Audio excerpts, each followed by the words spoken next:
On July 20, 1969, Neil Armstrong stepped onto the lunar surface and spoke words that echoed across Earth. 600 million people watched the broadcast live. Flags waved in living rooms across America. Children stared wide-eyed at flickering television screens. The impossible had become reality. Humanity had reached another world. Yet within 7 years, a former rocket company employee named Bill Kaysing would publish a book claiming it never happened. He argued that the greatest achievement in human history was actually the greatest deception, and he insisted he knew exactly who had the technical genius to pull it off. Stanley Kubrick, the legendary perfectionist who had just released the most visually stunning depiction of space travel ever created, became the unwilling center of one of history's most persistent conspiracy theories. The accusation sounds absurd on its surface. Stanley Kubrick was a filmmaker, not a government operative. He spent years on each project, obsessing over every frame, driving actors to exhaustion with dozens of takes for single scenes. He was known for his independence, his refusal to compromise his artistic vision for studios or executives. The idea that this notoriously difficult artist would agree to perpetrate a massive fraud for the United States government seems to contradict everything known about his character. Yet the conspiracy theory persists decades after both the Apollo missions and Kubrick's death. Online forums debate the evidence. YouTube videos rack up millions of views. Documentaries examine the supposed clues hidden in his later films. The theory has taken on a life of its own, growing more elaborate with each passing year. The basic claim goes like this. In 1969, the United States was desperate to defeat the Soviet Union in the space race. President Kennedy had promised America would land on the moon before the decade ended. Time was running out. NASA had suffered setbacks, including the Apollo 1 fire that killed 3 astronauts in 1967. The technology might not be ready. The radiation in space might be insurmountable. The lunar lander might fail.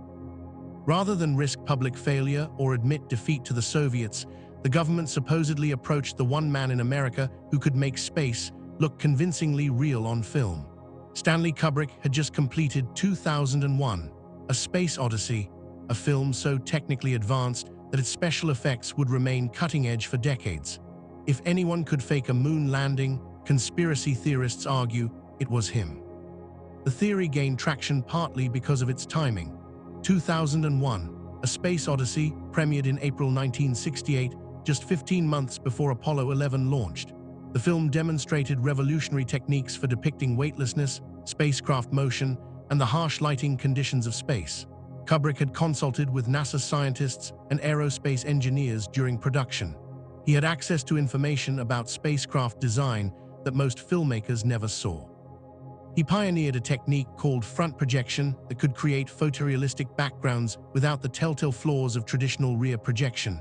When audiences watched Apollo 11 footage barely a year after seeing Kubrick's film, some noticed similarities. The stark shadows, the black sky, the slow, deliberate movements. Could these similarities be coincidence, or had Kubrick provided a blueprint for the hoax? Conspiracy theorists point to several factors that supposedly make Kubrick the perfect candidate for this alleged deception. First, his obsessive perfectionism meant he would accept nothing less than total realism. If the government needed footage that could fool the world, they needed someone who would spend months getting every detail right. Second, his experience with front projection technology gave him capabilities that no other filmmaker possessed in 1969. The system he developed for 2001 could create seamless composites of live action and still photography.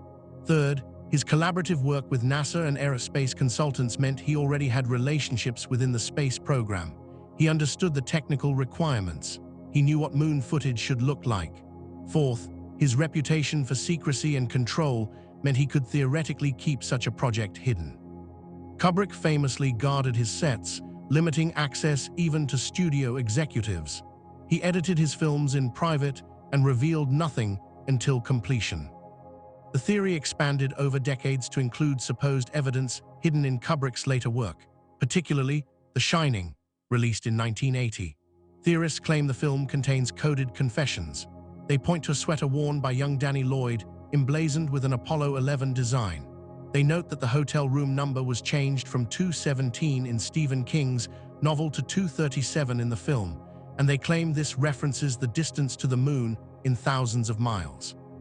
They analyze carpet patterns, typewriter colors, and dialogue for hidden meanings. The 2012 documentary Room 237 examined these claims extensively, giving them wider exposure and legitimacy among believers. What makes this conspiracy theory particularly resilient is its ability to incorporate counter-evidence as proof. When NASA releases new photographs of Apollo landing sites taken by lunar orbiters, theorists claim those images are also faked. When experts explain the technical impossibility of hoaxing the footage with 1969 technology, theorists respond that Kubrick had access to secret, advanced equipment. When scholars point out the logistical nightmare of keeping such a conspiracy secret for decades, theorists argue that witnesses were intimidated or eliminated. The theory becomes unfalsifiable, a closed loop of circular reasoning that treats every contradiction as confirmation. The Kubrick connection represents a particular strain of conspiracy thinking that focuses on a single genius orchestrating vast deceptions. It appeals to people who distrust government institutions but maintain faith in individual talent. Kubrick becomes simultaneously villain and victim in these narratives. He was supposedly brilliant enough to fool the world, yet trapped by his complicity, forced to leave clues in his subsequent films because guilt tormented him. This narrative transforms a celebrated artist into a tragic figure, which adds emotional weight to the theory. Believers see themselves as defenders of Kubrick's memory, interpreting his alleged confessions and honoring his attempt to reveal the truth. The theory also reflects broader cultural anxieties that emerged in the 1970s. Watergate had revealed that presidents lie. The Pentagon Papers showed the government deceived the public about Vietnam. CIA operations, including mind control experiments and foreign assassinations, came to light through congressional investigations. Trust in institutions collapsed. In this environment, questioning the moon landings seemed less absurd than it would have a decade earlier. If the government lied about war and domestic surveillance, why not about space exploration? The Kubrick theory provided a specific mechanism for the hoax, moving it from vague suspicion to concrete accusation. It gave conspiracists a narrative with characters, motives, and methods. Stanley Kubrick never publicly addressed these accusations during his lifetime. He gave few interviews and avoided discussing his work in detail. This silence, intended to preserve artistic mystique, became interpreted as suspicious by conspiracy theorists. They wondered why he never denied involvement. They questioned why he never sued those making the claims. In reality, Kubrick rarely responded to criticism of any kind. He believed his films spoke for themselves. He had no interest in engaging with tabloid speculation, but in the conspiracy theory universe, silence equals guilt. The absence of denial becomes evidence of complicity. The accusation carries profound implications beyond the question of whether Apollo 11 was real. It touches on issues of evidence, expertise, and how we determine truth in an age of sophisticated image manipulation. The conspiracy theorists are correct about one thing: film technology can create convincing illusions. Special effects can fool audiences. In the decades since 1969, computer-generated imagery has made creating fake space footage trivially easy. Modern audiences watching Apollo footage sometimes struggle to accept its authenticity precisely because they know how simple fakery has become. The grainy, imperfect quality of the actual transmissions looks suspicious to eyes trained on high-definition digital video. The real appears fake because the fake has become so polished. This investigation will examine the Kubrick moon landing theory in exhaustive detail. We will explore who Stanley Kubrick actually was, what drove his work, and whether his personality and methods align with the conspiracy accusations. We will analyze 2001, A Space Odyssey, and the groundbreaking techniques Kubrick developed, assessing whether those methods could have created Apollo footage. We will trace how the conspiracy theory emerged and evolved, examining the evidence conspiracists present and the rebuttals from experts. We will consider the technical requirements for faking a moon landing and whether 1969 technology made such a hoax possible. Most importantly, we will separate fact from fantasy, distinguishing between what actually happened and what anxious imaginations have constructed.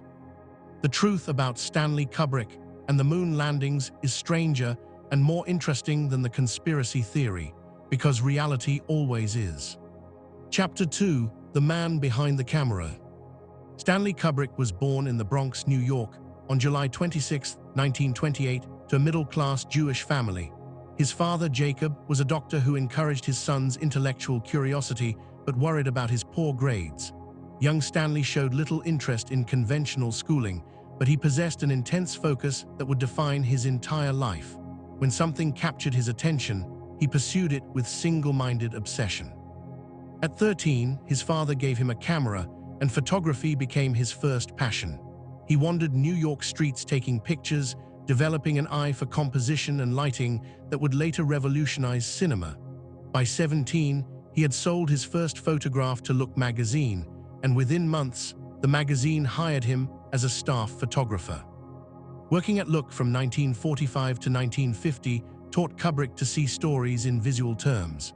He learned to capture emotion in single frames, to use light and shadow for dramatic effect, and to work quickly under pressure. The magazine sent him on assignments across America, photographing everything from boxers to showgirls to ordinary people in extraordinary moments. He developed a photographer's instinct for the decisive moment, the perfect angle, the composition that conveyed maximum information with minimum elements. These skills would transfer directly to filmmaking. Kubrick's films are famous for their painterly compositions, their careful framing, their use of symmetry and perspective. The director, who would later spend months positioning a single camera shot, learned his craft in the urgent, deadline-driven world of photojournalism. Kubrick's transition from photography to film began with short documentaries. In 1951, he spent $4,000 of his own savings to produce Day of the Fight, a 16-minute documentary about boxer Walter Cartier. He sold it to RKO for $4,000, breaking even. More shorts followed, each slightly more ambitious. He taught himself cinematography, editing, and sound design. He had no formal training and no connections in the film industry. Everything he learned came from obsessive study and hands-on experimentation. He attended movies constantly, analyzing techniques and stealing ideas. He read books on optics and lenses. He disassembled cameras to understand their mechanics. This autodidactic approach gave Kubrick unusual independence. He never accepted "that's how it's done" as an answer. If conventional methods did not achieve the results he wanted, he invented new methods. His first feature film, Fear and Desire, released in 1953, was a low-budget war allegory that Kubrick later disavowed as amateurish, but it demonstrated his ambition and his willingness to learn from mistakes. His second feature, Killer's Kiss, from 1955, showed marked improvement in technical sophistication. Then came The Killing in 1956, a heist film that established Kubrick as a serious talent. The film featured nonlinear storytelling, unusual camera angles, and a cynical worldview that challenged Hollywood conventions. Critics noticed. Hollywood noticed. At 28 years old, Kubrick had announced himself as a director worth watching. Paths of Glory, released in 1957, cemented his reputation and introduced the world to Kubrick's perfectionism. The World War I drama starred Kirk Douglas and featured some of the most technically accomplished tracking shots ever filmed. Kubrick designed custom camera rigs to achieve the fluid movements he envisioned. He rehearsed scenes for weeks before shooting. He demanded absolute authenticity in sets, costumes, and performances. Douglas later recalled that working with Kubrick required patience and trust. The director knew exactly what he wanted, but sometimes could not articulate it verbally. He would shoot take after take, searching for something he recognized only when he saw it. This method frustrated actors accustomed to directors who praised early takes. Kubrick rarely gave compliments. He simply moved on when satisfied. The film brought Kubrick into contact with Douglas again for Spartacus in 1960, though this troubled production taught Kubrick the wrong lessons. As a director for hire with limited control, he clashed with producers and actors over creative decisions. He later called the experience frustrating and vowed never again to make a film without complete authority. This insistence on total control would define the rest of his career. Kubrick demanded final cut privileges, script approval, casting authority, and freedom from studio interference. He achieved this power through a combination of talent, stubbornness, and strategic choices. He made commercially successful films that gave studios confidence, but he made them on his own terms.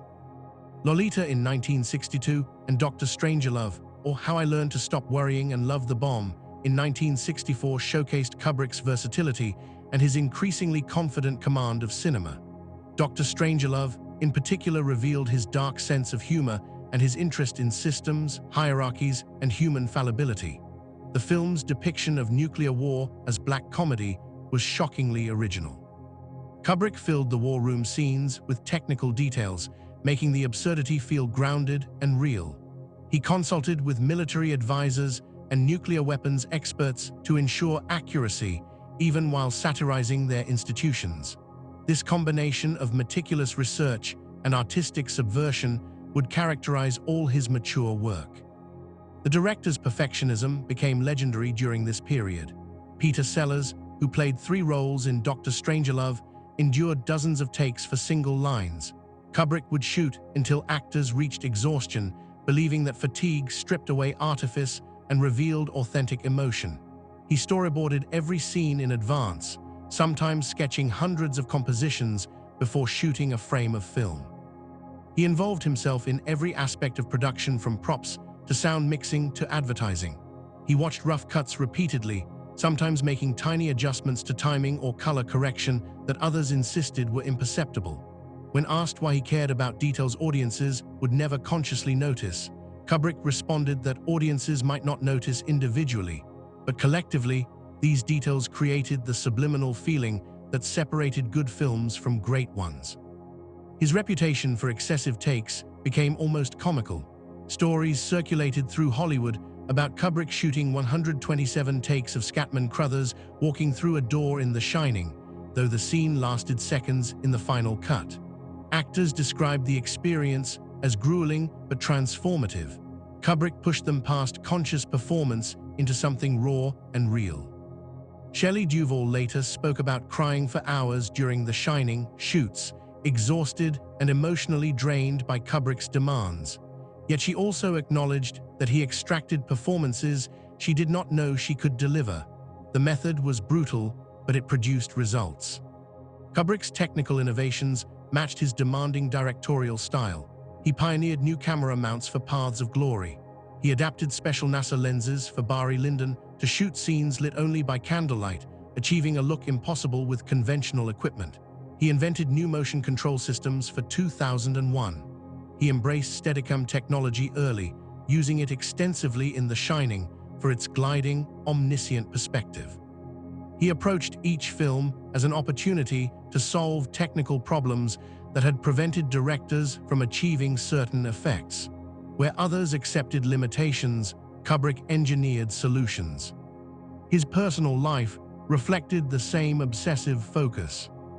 After moving to England in the early 1960s, Kubrick rarely left his home except for location scouting. He conducted business by phone, sometimes calling collaborators at odd hours to discuss ideas. He read voraciously, accumulating a vast library on subjects ranging from military history to photography to mathematics.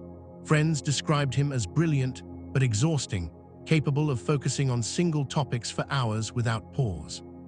He had no interest in Hollywood's social life, award ceremonies, or press junkets. He gave almost no interviews.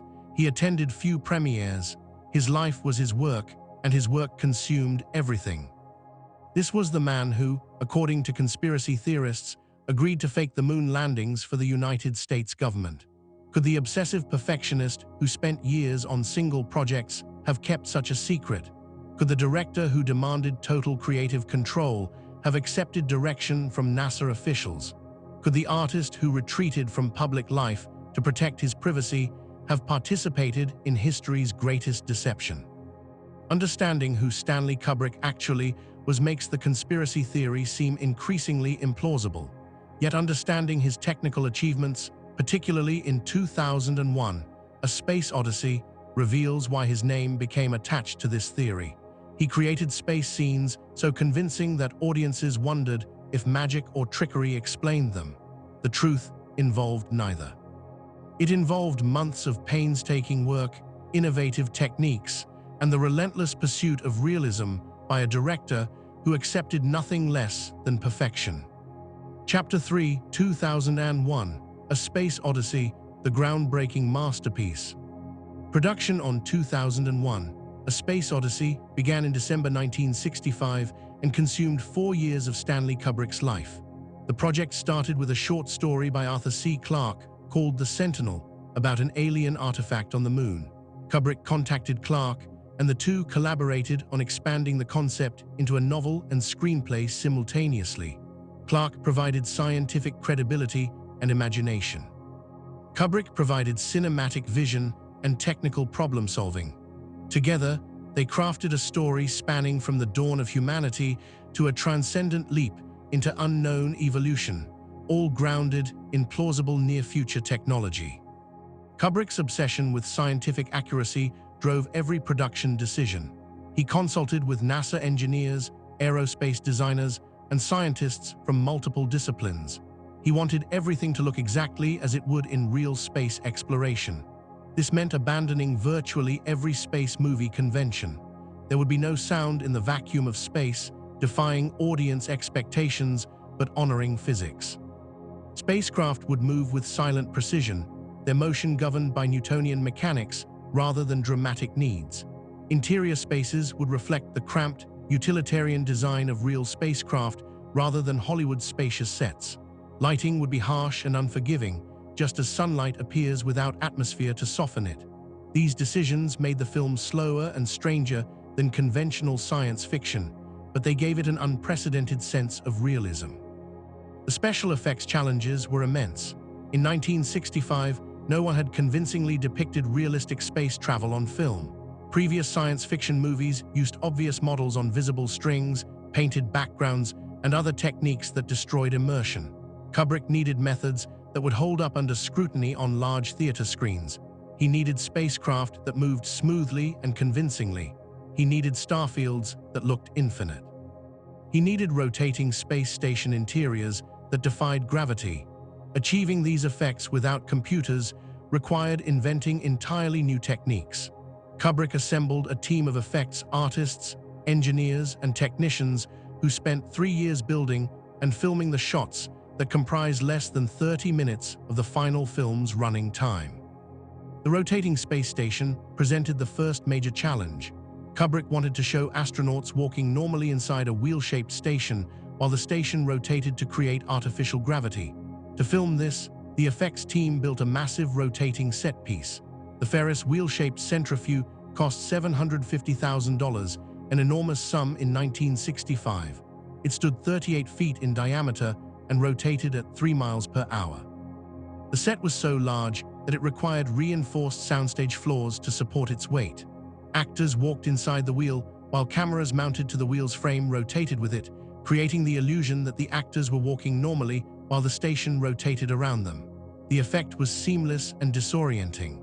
Audiences saw characters walk upside down relative to the frame, then continue walking as the camera perspective shifted, nothing like it had been achieved before. Filming inside the centrifuge was dangerous and uncomfortable. Actors had to time their movements precisely to avoid sections of the wheel. The rotation created balance issues and spatial disorientation. Kubrick demanded numerous takes, forcing actors to repeat the uncomfortable performances until achieving perfection. The effort paid off. The centrifuge sequences remain some of the most convincing depictions of artificial gravity ever filmed. Modern productions using computer graphics often reference Kubrick's work as the standard to match. The spaceship exteriors required equally innovative solutions. Kubrick rejected traditional model photography techniques where models hung on wires against painted backdrops. Wires were always visible in close examination. Painted backgrounds lacked depth and realism. Instead, Kubrick's team developed elaborate motion control systems. They mounted models on precisely engineered rigs controlled by electric motors and geared mechanisms.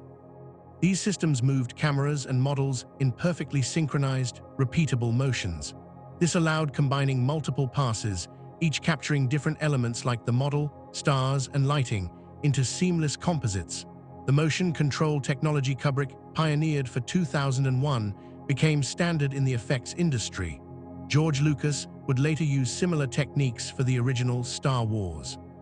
The spacecraft models themselves received meticulous attention. The largest model, the Discovery spaceship, measured 54 feet long and cost $75,000 to build. Every surface detail was carefully designed and executed. Kubrick insisted that even portions of the model never visible on camera received full detailing, reasoning that the craftsmen's knowledge of the complete object improved their work on visible sections. The models were lit with careful attention to how sunlight behaves in vacuum.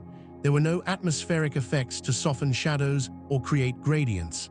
Light was harsh and absolute. Dark was perfectly black. Replicating these conditions required custom-built lighting rigs and extensive testing. The film's most revolutionary technique was front projection, used extensively in the Dawn of Man sequences set in prehistoric Africa. Traditional rear projection, where footage is projected onto a screen behind actors, produced images that looked obviously artificial. The projected backgrounds appeared washed out and lacked detail. Front projections solved these problems through a clever optical trick.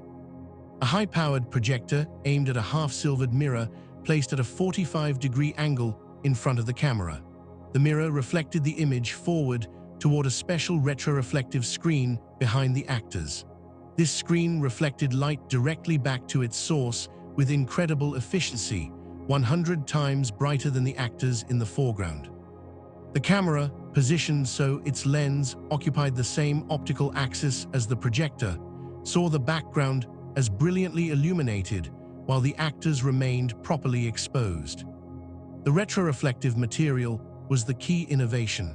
3M Company had developed the material for highway signs where it needed to reflect car headlights directly back to drivers.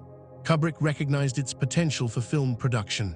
He commissioned 3M to manufacture a screen 40 feet tall by 90 feet wide, the largest ever created. The screen's reflective properties meant that any light hitting it from the projector's position would bounce straight back, while light from other angles, including the lights illuminating the actors, barely registered. This allowed Kubrick's team to pour enormous amounts of light onto the foreground to match the brightness of the projected background. The result was seamless integration of live action and photographic backgrounds with perfect focus throughout the depth of field. The background images used in front projection were photographed by a second unit in Southwest Africa, modern-day Namibia. Photographers spent weeks capturing desert landscapes at different times of day in various lighting conditions. They shot on large-format still cameras to achieve maximum resolution. When projected onto the giant screen during filming, these images provided photorealistic backgrounds that could never be distinguished from actual locations. The technique was so effective that many viewers assumed the Dawn of Man sequences were filmed on location in Africa. Only the presence of trained leopards and the impossibility of getting such precise lighting control outdoors revealed the truth. Kubrick's front projection work on 2001 demonstrated that photographic backgrounds could be indistinguishable from reality when executed properly. This achievement would later become central to conspiracy theories. If Kubrick could make a soundstage in England look exactly like the African savannah, conspiracy theorists argued, surely he could make a soundstage look like the moon. This reasoning contains a fundamental misunderstanding of the technique's limitations, but the superficial logic proved persuasive. The fact that 2001 convinced audiences of its realism made Kubrick seem capable of convincing them of anything. The film's attention to technical detail extended to every department. Kubrick commissioned designers to create futuristic but plausible furniture, computers, and user interfaces.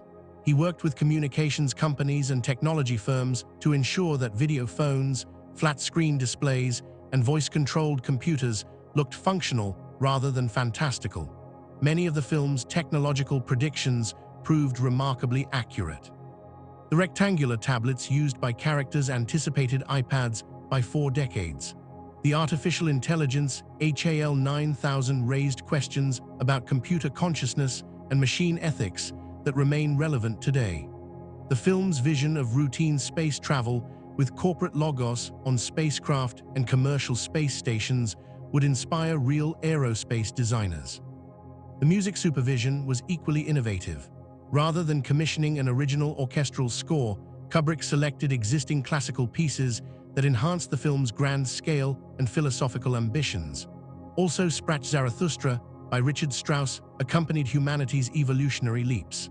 The Blue Danube by Johann Strauss provided ironic counterpoint to spacecraft docking maneuvers, making the mechanical ballet feel graceful and almost comical. Georgi Ligeti's atonal choral works created alien atmospheres for scenes involving the monolith. These choices were controversial but brilliant, giving the film a cultural weight that original compositions might not have achieved. The production schedule stretched as Kubrick's perfectionism demanded constant refinements. The effects work alone consumed 2 years. Kubrick reviewed every frame of special effects footage, often requiring shots to be redone multiple times for flaws invisible to others. He insisted on absolute photographic realism in an era before computer graphics could fix problems in post-production. Everything had to be perfect in camera.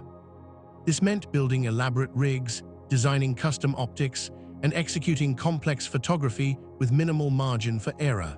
The budget swelled from $6 million to $10.5 million, an enormous sum in 1967. MGM grew nervous, but trusted Kubrick's track record. 2001, A Space Odyssey, premiered on April 2, 1968, in Washington, D.C., followed by wide release on April 11th. Initial critical reaction was mixed. Many reviewers found the film slow, confusing, and pretentious. The limited dialogue and long sequences of spacecraft movements baffled audiences expecting conventional science fiction adventure. Yet the film found its audience among younger viewers and counterculture enthusiasts who appreciated its meditative pace and psychedelic imagery. The film became a cultural phenomenon, particularly among audiences who watched it while under the influence of marijuana or LSD. Kubrick had inadvertently created the ultimate head trip movie. More importantly for the conspiracy theory, 2001 established Kubrick as the world's foremost visual creator of realistic space imagery. The film's depiction of spacecraft, space stations, and lunar bases looked more authentic than anything NASA itself had produced for public relations purposes. When Apollo 8 orbited the Moon in December 1968, just 8 months after the film's release, viewers noted similarities between Kubrick's lunar sequences and the actual footage from space. The stark lighting, the black sky, the harsh shadows all matched. Kubrick had correctly predicted what moon footage would look like, which later fueled suspicions that he had advanced knowledge or even provided templates for faked footage. The timing seemed suspicious to conspiracy-minded observers. Kubrick releases a film depicting realistic space travel in April 1968. Apollo 8 circles the Moon in December 1968. Apollo 11 lands on the Moon in July 1969, just 15 months after 2001 premieres. The proximity of these events suggested connection rather than coincidence. In reality, the connection was simply that both Kubrick and NASA consulted with the same aerospace engineers and scientists. Both worked from the same understanding of physics and orbital mechanics. Both wanted to depict space realistically. Parallel conclusions from shared knowledge explain the similarities, but conspiracy theories thrive on suggesting dark explanations for mundane coincidences. The film's legacy extended far beyond its initial release.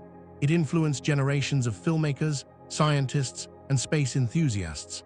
NASA engineers admitted that Kubrick's film inspired their work and shaped public expectations for space exploration. The film elevated science fiction cinema from B-movie schlock to legitimate art. It demonstrated that spectacular visuals could serve profound ideas rather than merely providing empty spectacle. Roger Ebert later called it one of the few films that truly expanded the possibilities of cinema. It showed what the medium could achieve when a director refused to accept limitations. Yet for conspiracy theorists, the film's greatness became evidence of guilt. If Kubrick could create something so convincing, so technically sophisticated, so far ahead of its time, then surely the government would have recognized his unique talents. Surely they would have approached him.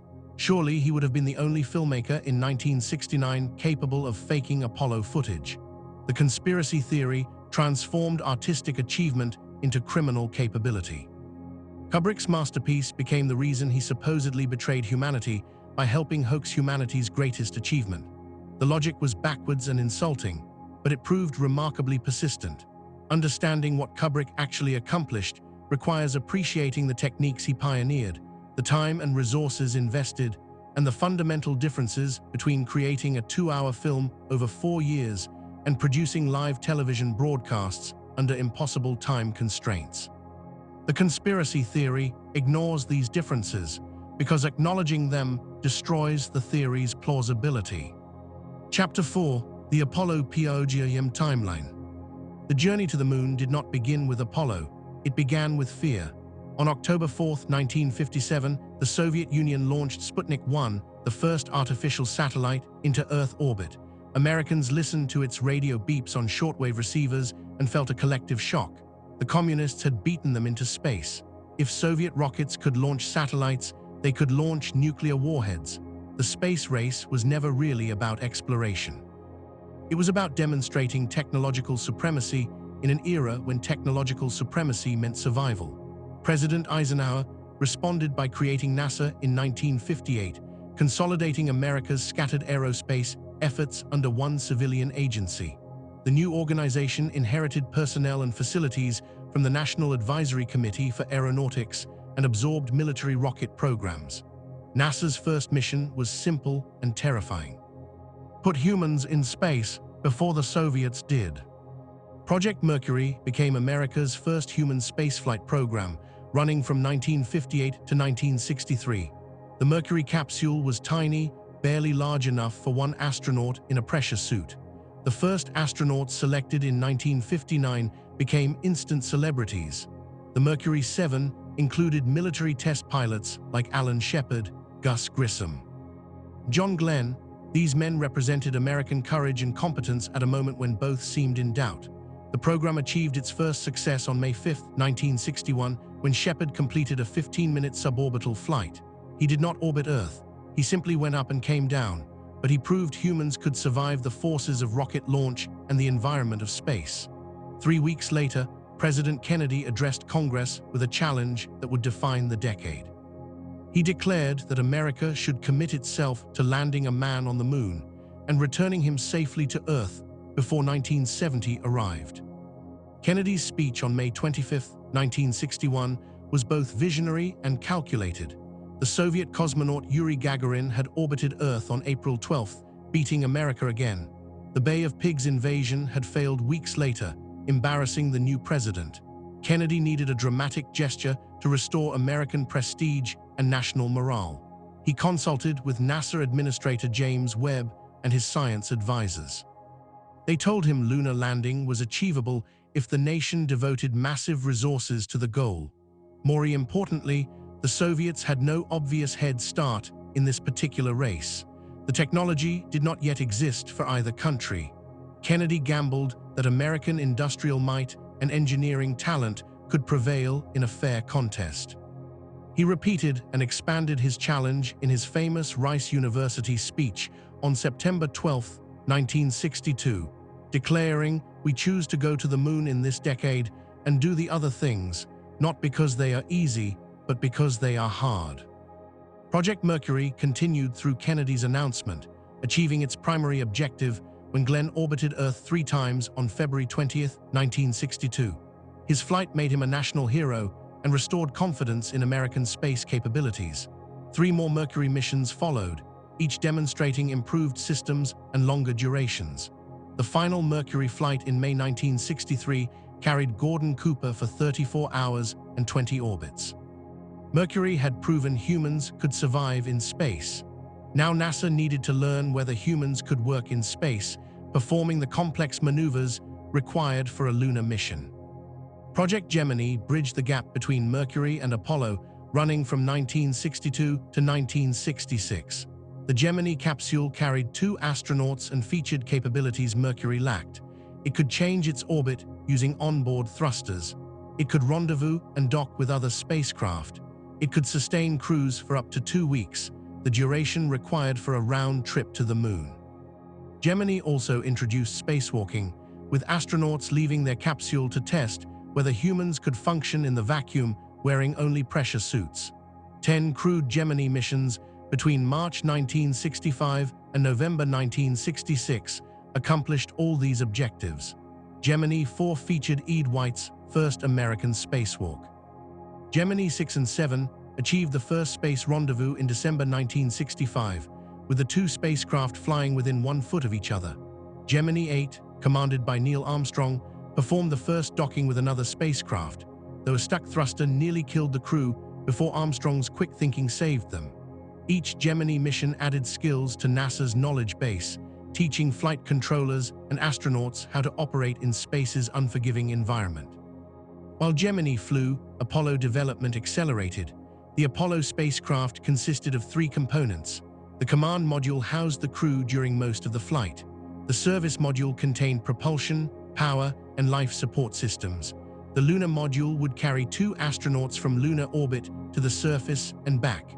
Designing these vehicles required solving thousands of engineering problems. Weight was critical because every pound required more fuel, which required more weight in an exponential spiral. NASA engineers designed spacecraft that pushed materials science to its limits. The Saturn V rocket that would launch Apollo missions stood taller than a 30-story building and generated 7.5 million pounds of thrust from its first stage engines alone. Nothing remotely comparable had ever been built. Development suffered setbacks. Rocket tests sometimes ended in explosions. Systems failed during unmanned flights. Costs escalated beyond initial projections. Then tragedy struck. On January 27, 1967, 3 astronauts died during a routine test. Gus Grissom, Ed White, and Roger Chaffee sat inside the Apollo 1 command module on the launch pad at Cape Kennedy, conducting a full simulation of launch procedures.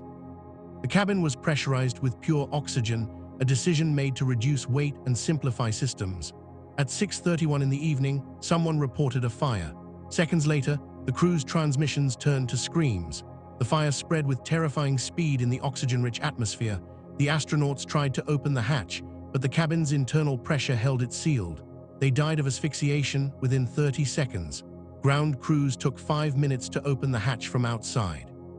By then, the interior was charred beyond recognition. The Apollo 1 fire devastated NASA and shook national confidence in the space program. Investigations revealed numerous design flaws and safety oversights. The spacecraft's electrical systems used flammable materials. The hatch could not be opened quickly from inside. The pure oxygen atmosphere turned every flammable surface into a potential bomb. NASA grounded the Apollo program for 20 months while engineers redesigned the command module from the ground up. They replaced flammable materials with fire-resistant alternatives, redesigned the hatch to open outward in seconds, and improved countless other systems. The tragedy delayed the moon landing schedule, but ultimately made the spacecraft safer. Grissom had told reporters before his death that he accepted the risks because the conquest of space justified them. His sacrifice, and White's and Chaffee's, forced NASA to treat those risks with greater seriousness. Apollo returned to flight in October 1968 with Apollo 7, an 11-day Earth orbit mission that tested the redesigned command module. The flight succeeded completely, demonstrating that the spacecraft modifications worked. NASA now faced a critical decision. The original plan called for a series of Earth orbit and high Earth orbit missions before attempting lunar orbit. But the schedule was tight, and intelligence suggested the Soviets might attempt their own lunar missions soon. NASA Administrator George Low proposed a daring change: skip several intermediate steps and send Apollo 8 directly to the Moon in December 1968. The mission would not land. It would simply orbit the Moon and return, but it would test navigation systems, communications at lunar distance, and the spacecraft's ability to escape Earth's gravity and return safely. The proposal was risky but achievable. Apollo 8 launched on December 21, 1968, carrying Frank Borman, Jim Lovell, and Bill Anders on humanity's first journey to another world. The Saturn V's performance was flawless, sending the spacecraft on a trajectory that would reach the moon in 3 days. On December 24th, Christmas Eve, Apollo 8 fired its engine to enter lunar orbit. The crew became the first humans to see the far side of the moon directly. They became the first to witness an Earthrise, seeing their home planet emerge above the lunar horizon. The image, Anders photographed of Earth hanging in the void above the moon's barren landscape, became one of the most influential photographs in history. It showed Earth's fragility and beauty in ways no description could match. That evening, the crew broadcast a television transmission seen by more people than any previous event in history. They read from the Book of Genesis while showing views of the moon passing below. On December 25th, they fired their engine again to break free of lunar orbit and return home. They splashed down safely on December 27th, having proven that reaching the moon was possible. Apollo 9 followed in March 1969, testing the lunar module in Earth orbit. Apollo 10 launched in May as the full dress rehearsal. Thomas Stafford, John Young, and Gene Cernan flew the complete lunar mission profile except for landing. Stafford and Cernan took the lunar module to within 8.5 miles of the moon's surface, while Young orbited above in the command module. They tested communications, practiced rendezvous procedures, and scouted potential landing sites. Everything worked. NASA was ready for the actual attempt. Apollo 11's crew was announced in January 1969. Neil Armstrong would command the mission. Buzz Aldrin would pilot the lunar module and accompany Armstrong to the surface. Michael Collins would pilot the command module, remaining in lunar orbit during the landing. Armstrong was an unusual choice for such a public mission. He was intensely private, soft-spoken, and uncomfortable with celebrity, but he was also the best pure pilot in the astronaut corps. His performance during the Gemini 8 emergency, when most pilots would have panicked, demonstrated his unflappable competence under pressure. Aldrin was brilliant but abrasive, holding a doctorate in astronautics and possessing the technical knowledge to solve any problem. Collins was the consummate professional, capable and reliable. Together, they formed a crew balanced in skills and temperament. Launch was set for July 16, 1969. The mission would last 8 days, with the lunar landing attempt on day 5. If successful, Armstrong and Aldrin would spend less than a day on the surface before launching back to orbit. The narrow window meant everything had to work perfectly. There were backup dates in August if delays occurred, but Kennedy's deadline was 1970. Time was running out to fulfill his promise. The world watched as NASA made final preparations. More than 1 million people traveled to Florida to witness the launch in person. Television networks provided continuous coverage. The Soviet Union maintained public silence but monitored every transmission. On July 16th at 9:32 in the morning, the Saturn V's 5 first-stage engines ignited. 12 seconds later, the hold-down arms released, and Apollo 11 began its ascent. Within 12 minutes, the third stage had placed the spacecraft in Earth orbit. 2.5 hours later, that stage reignited, accelerating Apollo 11 to 25,000 miles per hour and sending it toward the moon. The most dangerous voyage in human history had begun. Chapter 5: How the Conspiracy Theory Began. The first person to publicly claim the moon landings were faked was not a scientist, engineer, or aerospace expert. Bill Kaysing was a technical writer with a Bachelor of Arts degree in English. He worked for Rocketdyne, the company that manufactured the F-1 engines used in the Saturn V rocket from 1956 to 1963. He was not an engineer. He did not design rockets or calculate trajectories. He wrote instruction manuals and technical documentation. When he left Rocketdyne in 1963, the Apollo program was still in its early development phase. He possessed no insider knowledge of NASA's ultimate capabilities because those capabilities had not yet been developed. Yet in 1976, Kaysing self-published a book titled "We Never Went to the Moon," America's $30 billion swindle that laid out the conspiracy theory in its earliest form. Kaysing's book was crude by any standard. It featured grainy photocopied images and made scientific claims that were trivially false. He argued that the Van Allen radiation belts surrounding Earth were instantly lethal to humans, making any journey beyond Earth orbit impossible. This was incorrect. The radiation was dangerous with prolonged exposure, but Apollo spacecraft passed through the belts quickly, and their aluminum hulls provided sufficient shielding. He claimed the moon's surface temperature extremes would have destroyed the cameras and film. This ignored that the missions occurred during lunar morning when temperatures were moderate, and NASA had specifically designed equipment for the environment. He pointed to the absence of stars in lunar photographs as evidence of fakery. This revealed his fundamental misunderstanding of photography. Stars are extremely dim compared to the brightly sunlit lunar surface. Cameras exposed for the foreground could not simultaneously capture stars in the background. Any photographer understood this basic principle. Despite its scientific illiteracy, Kaysing's book found an audience. America in 1976 was not the confident nation of 1969. The intervening years had brought profound disillusionment. The Vietnam War had ended in defeat and retreat. The Pentagon Papers revealed systematic government lies about the war. The Watergate scandal forced President Nixon to resign rather than face impeachment for obstruction of justice and abuse of power. Senate investigations exposed CIA operations, including assassination attempts against foreign leaders, drug experiments on unwitting citizens, and illegal domestic surveillance. Trust in government institutions collapsed. Opinion polls showed dramatic declines in Americans' faith that their leaders told the truth. In this atmosphere of suspicion, questioning the moon landing seemed less absurd than it would have a decade earlier. If the government lied about everything else, why not about space? Kaysing's theory gained traction through media appearances and word of mouth. He appeared on radio shows and local television programs, presenting his claims with the confidence of someone revealing hidden truths. He had no evidence beyond misinterpreted photographs and his gut feeling that the missions were impossible, but evidence was not the point. The theory appealed to people who wanted confirmation of their suspicions. It provided a simple explanation for why America seemed to be failing in the 1970s despite having supposedly achieved the impossible in the 1960s. The moon landing had been fake, just another lie, and recognizing that lie made believers feel smart and informed rather than deceived and powerless. The 1978 film Capricorn 1 supercharged the conspiracy theory by dramatizing it for mass audiences.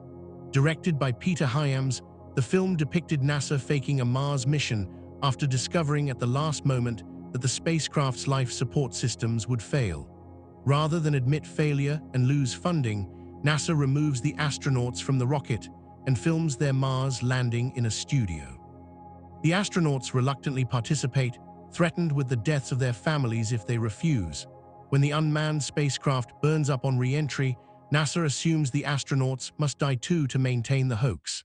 The astronauts escape and run for their lives, while government agents hunt them across the desert. The film ends ambiguously, suggesting that powerful conspiracies can succeed even when individuals resist them. Capricorn 1 was fiction, and Hyams insisted his film was not about the moon landing, but audiences made the connection immediately. The film depicted NASA as a corrupt bureaucracy willing to murder to protect its reputation. It showed that faking space missions was technically possible given sufficient resources and coordination. It portrayed skeptics as heroes fighting against institutional power. The film's paranoid sensibility matched the national mood perfectly. Reviewers noted its debt to Watergate-era political thrillers like 3 Days of the Condor and All the President's Men. The difference was that those films depicted real conspiracies. Capricorn 1 encouraged audiences to suspect that space exploration might be equally fraudulent. Conspiracy theory simmered through the 1980s and 90s, discussed primarily in fringe publications and early internet forums. Fox Television broadcast Conspiracy Theory: Did We Land on the Moon? In February 2001, giving the theory mainstream exposure. The show presented conspiracy arguments without meaningful rebuttal, treating the question as legitimate rather than settled. NASA found itself in the bizarre position of defending achievements from 30 years earlier. The agency eventually stopped responding to conspiracy theories, reasoning that engagement gave them undeserved credibility, but silence was interpreted as suspicious. Conspiracy theorists asked why NASA would not simply address the evidence if the evidence was so easily debunked. A key moment came in September 2002 when filmmaker Bart Sibrel confronted Buzz Aldrin outside a Beverly Hills hotel. Sibrel had made a documentary claiming the moon landing was faked and wanted Aldrin to swear on a Bible that he had actually walked on the moon. Aldrin, then 72 years old, repeatedly declined and tried to leave. Sibrel followed him, calling him a coward and a liar. Aldrin finally snapped and punched Sibrel in the face. The incident was caught on video and became a viral sensation. Prosecutors declined to file charges, noting that Sibrel had provoked the confrontation and Aldrin had acted in self-defense. Public reaction overwhelmingly supported Aldrin. Most people saw the punch as justified and Sibrel as getting what he deserved. But conspiracy theorists pointed to Aldrin's reaction as evidence. Why would he respond with violence unless he felt guilty? The internet age accelerated the conspiracy theories spread exponentially. YouTube videos claiming to prove the hoax accumulated millions of views. Amateur investigators with no scientific training dissected photographs and videos, finding anomalies they insisted were impossible to explain. These anomalies were always explicable to anyone understanding photography, physics, or the lunar environment, but explanations required more effort than accusations. A conspiracy theorist could list 20 supposed problems in 5 minutes. Debunking those 20 claims required 20 separate explanations, each involving technical details that audiences found boring. The asymmetry favored conspiracists. They could generate nonsense faster than experts could refute it. Opinion polls revealed disturbing numbers of believers. A 1999 Gallup poll found that 6% of Americans thought the moon landing was faked. That represented roughly 16 million people. A 2019 survey on the 50th anniversary of Apollo 11 found similar percentages, with younger Americans more likely to express doubt than older generations who had witnessed the events. These numbers shocked educators and scientists. The moon landing was among the best documented events in human history. 6 missions landed on the moon between 1969 and 1972. 12 men walked on the surface. They brought back 842 pounds of lunar rocks and soil from multiple sites. Thousands of scientists have studied these samples. Their composition and isotopic signatures prove they come from the moon, formed billions of years ago in ways impossible to fake. Yet millions of people rejected this evidence based on YouTube videos and gut feelings. The conspiracy theory morphed over time, becoming more elaborate as earlier claims were debunked. Modern versions no longer claim all moon missions were faked. Some theorists concede that Apollo 8 orbited the moon because that required no fakery, but insist the landings were impossible. Others claim the astronauts reached the moon, but found evidence of alien structures that NASA covered up by substituting fake footage.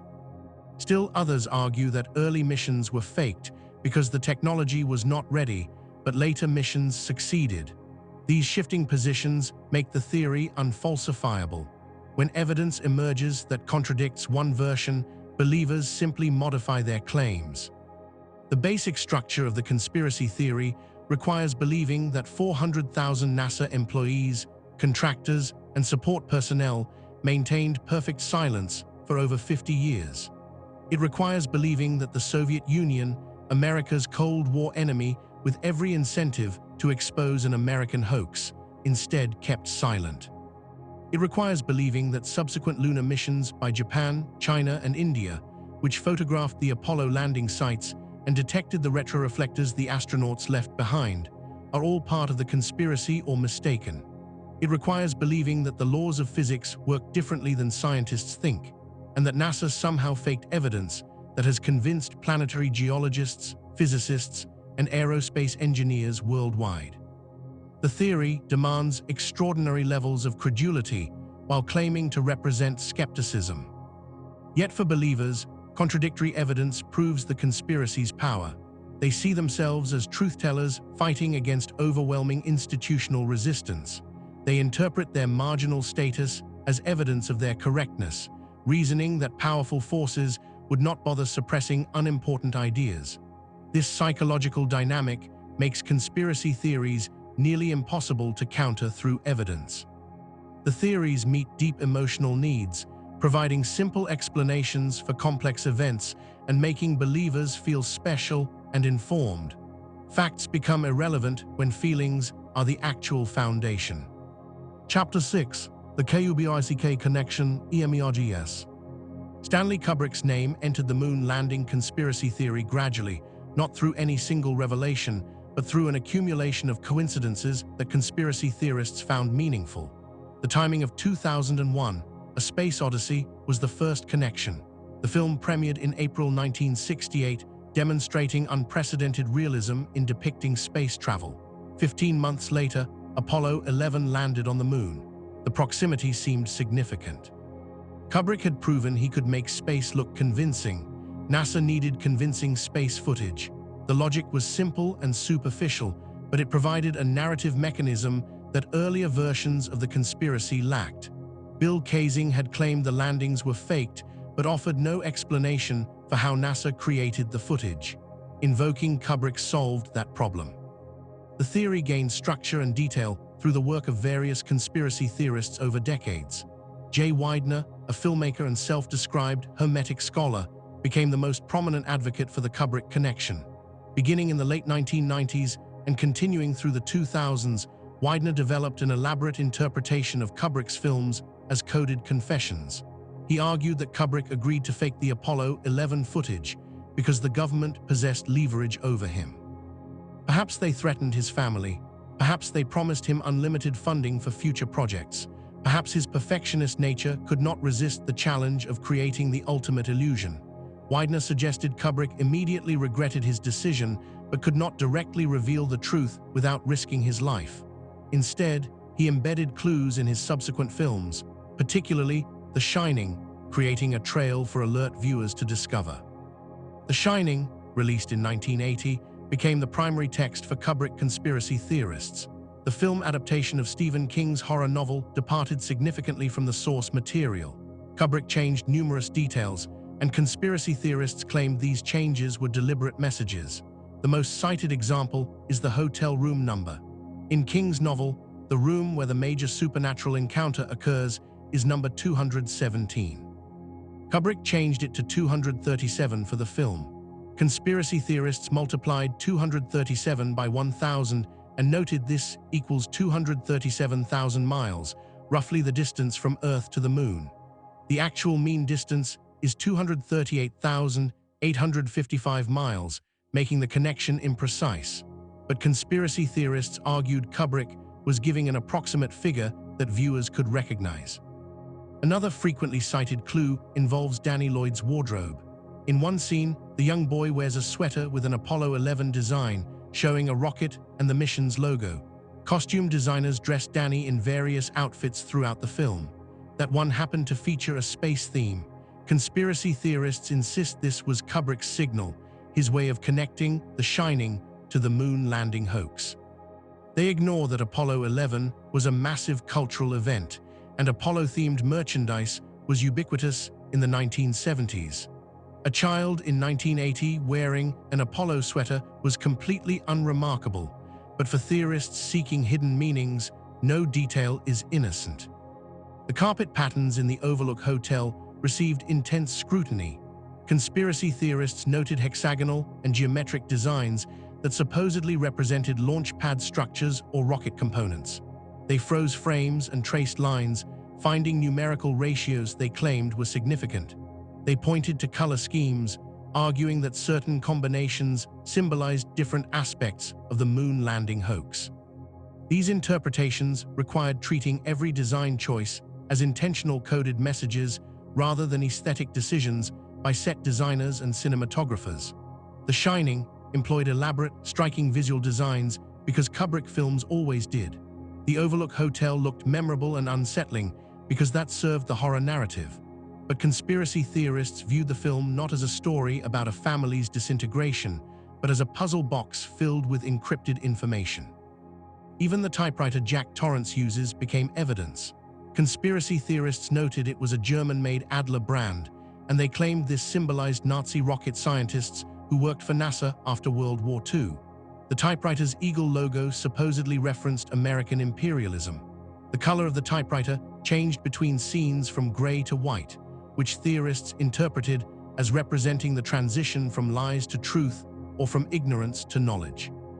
Film scholars pointed out that continuity errors were common in productions, and the typewriter's color change was likely an oversight or a result of different lighting conditions. But conspiracy theorists rejected mundane explanations. Everything had to mean something. The documentary Room 237, released in 2012 and directed by Rodney Asher, brought these theories to wider audiences. The film presented 5 different interpretations of The Shining, allowing theorists to explain their readings in their own words without counterargument or rebuttal. One interpretation came from Jay Weidner, who laid out the moon landing hoax theory in detail. The documentary never endorsed the theories. Asher structured the film to demonstrate how viewers can construct elaborate meanings from ambiguous material. But many viewers, particularly those encountering the moon landing theory for the first time, found Weidner's presentation compelling. He spoke with confidence and cited specific details. He had clearly thought deeply about the film and developed a coherent reading. That his reading required believing in massive conspiracies and ignoring Occam's razor did not undermine its surface plausibility. Room 237 sparked renewed interest in Kubrick conspiracy theories. Articles appeared in mainstream publications discussing the film and its claims. Many writers approached the subject with amusement, treating it as an interesting cultural phenomenon rather than a serious allegation. But the documentary provided a gateway for audiences to discover the broader conspiracy theory community. YouTube channels dedicated to Kubrick analysis proliferated. Amateur investigators released hours-long video essays dissecting The Shining frame by frame. The theory spread to other Kubrick films. Theorists found supposed moon landing references in Eyes Wide Shut, his final film released in 1999. They reinterpreted Full Metal Jacket as containing coded information about the space program. Every film became a potential confession. The Dark Side of the Moon mockumentary, released in 2002, deliberately confused audiences about the theory's validity. The French film, directed by William Cale, presented itself as a serious documentary investigating the moon landing hoax. It featured real public figures, including Henry Kissinger, Donald Rumsfeld, and Kubrick's widow Christiane, apparently discussing the conspiracy. In reality, the filmmakers had deceptively edited interviews filmed for other purposes, removing context and inserting misleading questions in post-production. The participants did not know their words were being manipulated. The film ended with a disclaimer revealing it was a hoax about the hoax, an artistic exploration of how documentary techniques could deceive viewers. But many people saw clips of the film without seeing the disclaimer. Footage of Kissinger seemingly discussing the fake moon landing circulated online as genuine evidence. Kubrick conspiracy theory reveals how pattern-seeking human brains can construct meaning from randomness. Kubrick was a meticulous filmmaker who controlled every aspect of his productions. This fact is documented and uncontroversial. Conspiracy theorists extended this observation to an extreme conclusion. If Kubrick controlled everything, then everything must be meaningful. Therefore, any connection anyone discovers must be intentional. This reasoning inverts the normal burden of proof. Instead of requiring evidence that a connection is meaningful, it assumes meaningfulness and demands skeptics prove otherwise. Showing that a detail could be coincidental is dismissed as naive. Of course it could be coincidental, but with Kubrick, nothing was. The theory's appeal lies partly in its redemptive narrative structure. Stanley Kubrick becomes a tragic figure rather than a villain. He was coerced or seduced into betraying humanity's achievement, but his conscience tormented him. He spent the last 3 decades of his life trying to confess through his art, leaving clues for future generations to discover. This narrative transforms him from perpetrator to victim and hero. Conspiracy theorists see themselves as honoring Kubrick by decoding his messages and exposing the truth he could not reveal directly. They believe they are completing his mission and vindicating his courage. This emotional investment makes the theory personally meaningful in ways that simply doubting the moon landing would not be. The psychological dynamics underlying conspiracy belief are complex and have been studied extensively by researchers. People are more likely to believe conspiracies when they feel powerless or when societal trust is low. Conspiracy theories provide simple explanations for complex events and identify clear villains. They make believers feel special, as though they possess knowledge that others lack. The Kubrick theory adds an aesthetic dimension to these psychological rewards.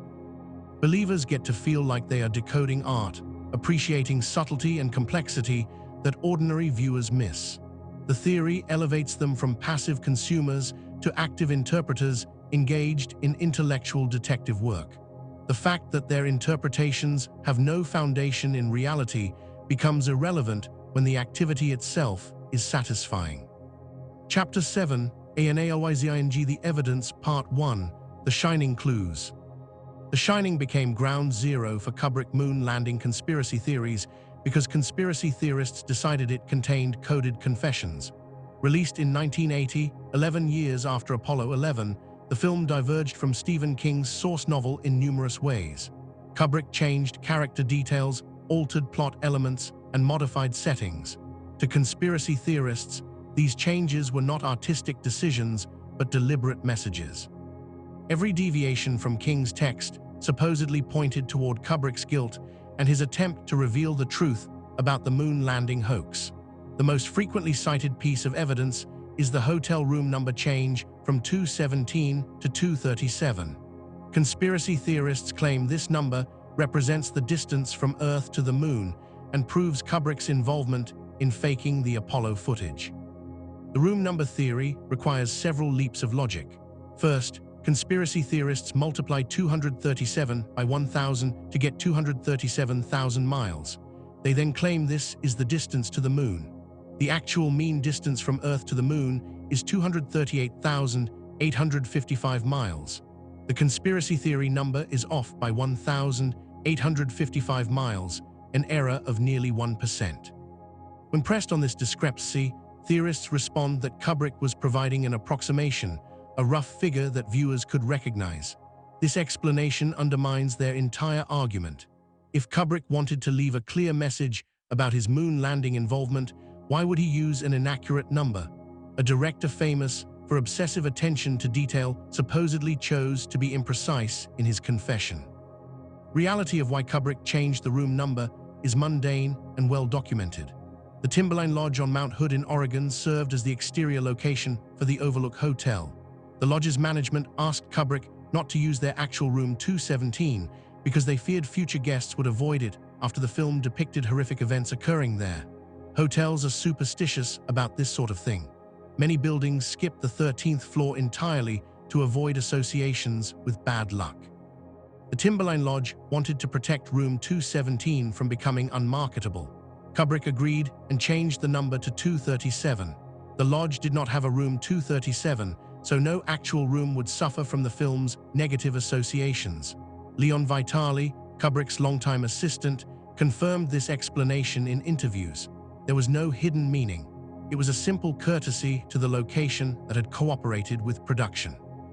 Conspiracy theorists reject this explanation despite its documentation and the credibility of the source. They argue that Leon Vitali was part of the cover-up or had been instructed to provide a false explanation. This argumentative strategy is common in conspiracy thinking.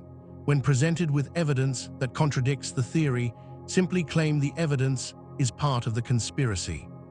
The theory becomes unfalsifiable because any contradiction can be absorbed as additional proof of how deep the conspiracy goes. If Vitali had instead said the number was arbitrary or that Kubrick liked how it looked, theorists would claim that proved he was hiding something. When he provides a specific, verifiable reason, they claim he is lying. No possible answer could satisfy them except confirmation of the conspiracy. The Apollo 11 sweater represents another frequently cited clue. In one scene, young Danny Torrance wears a knitted sweater featuring a rocket ship and the words Apollo 11 in the design. Conspiracy theorists treat this as Kubrick's smoking gun, his blatant admission of involvement. They ask why a child in a horror movie set in an isolated Colorado hotel would be wearing space-themed clothing unless Kubrick was sending a message.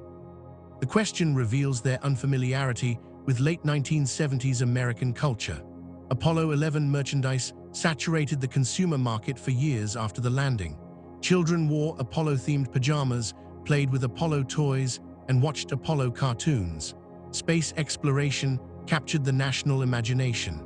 A child in 1980 wearing an Apollo sweater was completely unremarkable. The costume's actual origin is documented. Milner Canonero designed costumes for The Shining. According to Leon Vitali, a friend of Canonero knitted the Apollo sweater by hand.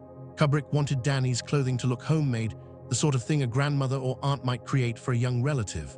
When Canonero showed Kubrick the sweater, he approved it immediately because it achieved exactly the handmade aesthetic he wanted. The Apollo design was simply what the knitter chose to create. It was colorful, recognizable, and appropriate for a child. Kubrick did not commission an Apollo sweater specifically. He approved a handmade sweater that happened to feature a space theme. But conspiracy theorists cannot accept that creative decisions in filmmaking sometimes occur for simple, practical reasons. They need every choice to be laden with hidden significance. The hexagonal carpet pattern in the Overlook Hotel's corridors has generated elaborate theories. Conspiracy theorists freeze frames and analyze the geometric designs, finding connections to launch pad structures, rocket components, and NASA facilities. They note that hexagons have 6 sides, and they connect this to various numerological interpretations. Some claim the pattern represents honeycomb structures used in spacecraft construction. Others argue the colors in the carpet symbolize different aspects of the space program. A few theorists have overlaid images of NASA facilities onto the carpet pattern, claiming to find matches that prove Kubrick was referencing specific locations where the fake footage was supposedly filmed. The carpet's actual significance relates to Kubrick's interests in symmetry, geometry, and visual design. Kubrick loved chess and strategic games. Hexagonal grids are commonly used in wargaming and strategy board games because they allow equal movement in 6 directions, unlike square grids, which create diagonal movement disparities. The carpet can be read as a visual metaphor for the characters being moved like pieces in a game, manipulated by forces they do not understand or control. This interpretation aligns with the film's themes of fate, free will, and the hotel's malevolent influence. Additionally, hex means curse, making hexagonal patterns thematically appropriate for a haunted hotel. The carpet design serves the film's horror elements and Kubrick's aesthetic preferences. It does not require NASA blueprints to explain. Film and furniture researchers have extensively documented the carpet's design origins. The hexagonal pattern was based on designs from David Hicks, a British interior designer known for geometric patterns in the 1960s and 70s. Kubrick's production designer worked with these influences to create something visually striking that would film well and reinforce the movie's themes. Every design choice went through multiple iterations and approvals based on how it looked on camera and how it served the story. The idea that Kubrick secretly encoded NASA references into carpet patterns assumes he was making 2 films simultaneously.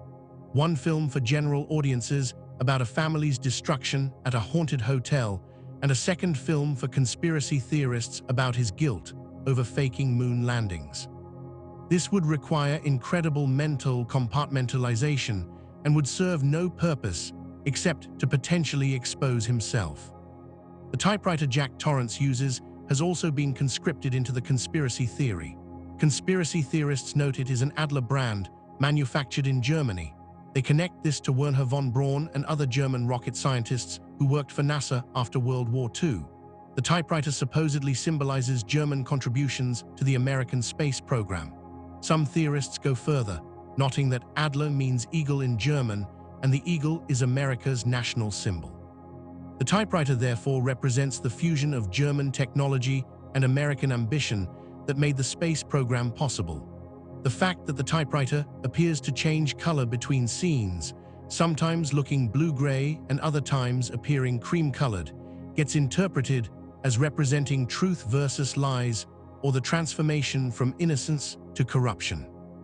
The typewriter color discrepancy is a continuity error, something that happens in virtually all film productions despite best efforts. Lighting conditions change between shots. Film stock varies, Processing introduces color shifts.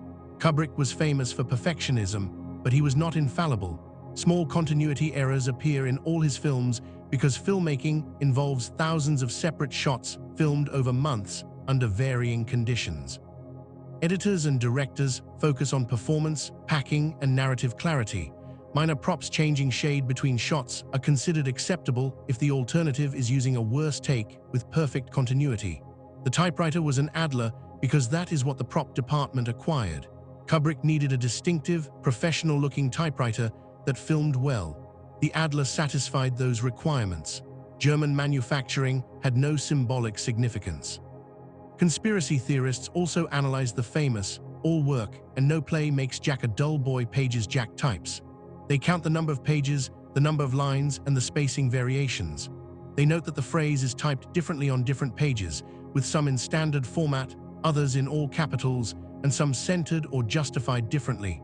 They claim these variations encode messages through letter position, line count, or typographical patterns. Some have claimed to find the word moon or Apollo hidden in the arrangements. Others have applied numerological systems, counting letters or words to derive significant numbers like 108 or 237. These efforts represent pareidolia, the human tendency to find meaningful patterns in random information. The stacks of typed pages were props created by production assistants following Kubrick's direction. He wanted the reveal of Jack's madness to be visual and immediate.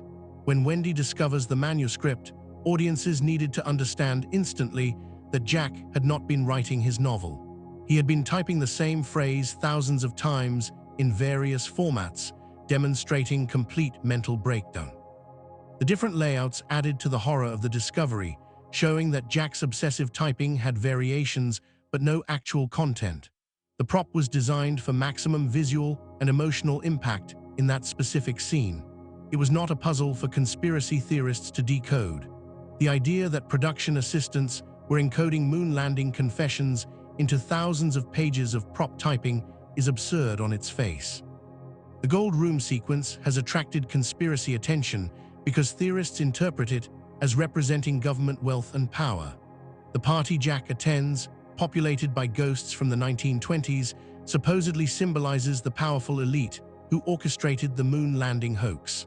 The bartender Lloyd, who serves Jack without requiring payment, represents government handlers providing Kubrick with whatever he needed. The ghost's formal attire and upper-class manners represent the establishment figures who approached Kubrick with the hoax proposal. When Jack toasts to the old times, he is supposedly acknowledging his past collaboration with these powerful forces. The entire sequence is read as Kubrick's admission that he sold out to wealth and power. This interpretation ignores what the Gold Room sequence actually accomplishes in the film's narrative. It represents Jack's seduction by the hotel's evil forces. The ghosts offer him alcohol, which he desperately craves after years of sobriety. They offer him validation and belonging after feeling rejected by his family. They represent escape from his failures and insecurities. The sequence is about temptation and the ease with which people abandon their principles when offered what they want. It serves the horror story Kubrick was telling about a man's descent into madness and violence. Reading it as confession about a completely different subject requires ignoring everything the scene does within the film's actual context. The hedge maze chase at the film's climax has been interpreted as symbolizing Kubrick's attempt to escape his complicity. Jack pursues Danny through the maze while Wendy flees to safety. Conspiracy theorists argue the maze represents the elaborate deception of the moon landing, with Jack, Kubrick's stand-in, trapped inside the lie he helped create. Danny's escape by retracing his footsteps supposedly represents the possibility of revealing the truth by examining the evidence carefully. Jack's death, frozen in the maze, represents Kubrick's realization that he could never escape what he had done. This reading requires ignoring that Jack is the villain and Danny is the hero. If Jack represents Kubrick and Jack tries to murder his family before dying, what exactly is being confessed? That Kubrick was evil and deserved death. The allegory breaks down immediately under basic scrutiny. Every supposed clue in The Shining requires ignoring simpler explanations, documented facts, and the film's actual content. The conspiracy theory treats the movie as though it has no purpose except to confess Kubrick's guilt. It strips away the horror narrative, the character development, the themes about violence and alcoholism and isolation, and replaces everything with moon landing references. This approach could be applied to any film by any director to find any message. Give conspiracy theorists Citizen Kane and ask them to find moon landing references, and they would discover them. The pattern-seeking human brain can find connections anywhere if motivated to do so. The question is not whether connections can be found. The question is whether those connections actually mean what the finder claims they mean. In the case of The Shining, the answer is definitively no. Chapter 8, ANALYZNG The Evidence, Part 2, Other KUBOCK-FILMS. Conspiracy theorists did not limit their analysis to The Shining. Once they established the interpretive framework of Kubrick hiding moon landing confessions in his work, they applied it to his entire filmography. Eyes Wide Shut, Kubrick's final film released in 1999, became a major focus. The film depicts a secret society holding masked orgies in a mansion, and conspiracy theorists connected this to allegations about powerful elites engaging in criminal behavior. Some claimed Kubrick was revealing that the same shadowy figures who orchestrated the moon landing hoax also controlled global affairs through secret societies. They pointed to Kubrick's death just days after showing the final cut to Warner Brothers executives, suggesting he was murdered for revealing too much. His widow and associates stated he died of a heart attack at age 70 after years of health problems, but conspiracy theorists insisted the timing was suspicious. Eyes Wide Shut conspiracy theories expanded beyond moon landings into broader allegations about Illuminati, pedophile rings, and satanic cults. These theories shared the same basic structure as moon landing conspiracies. Powerful forces control events behind the scenes. Artists who learn these secrets feel compelled to reveal them, but must do so through coded messages to avoid assassination. Kubrick supposedly embedded clues about elite criminality throughout Eyes Wide Shut, just as he had embedded moon landing confessions in The Shining. The theories fed on each other, with believers claiming Kubrick spent his entire career exposing conspiracies. This transformed him from filmmaker into martyr and truth-teller. The film's actual content concerns sexual jealousy, desire, and the hidden aspects of supposedly stable relationships.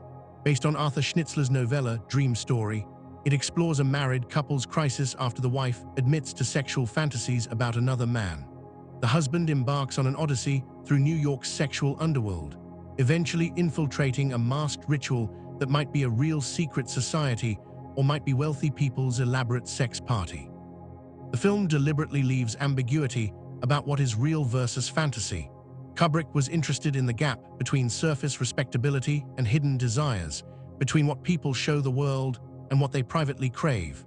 These themes connect to his career-long fascination with dualities and hidden meanings.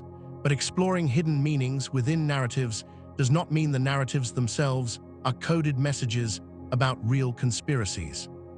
Full Metal Jacket, Kubrick's 1987 Vietnam War film, also attracted conspiracy analysis. Theorists claim the film's two-part structure represented duality and deception.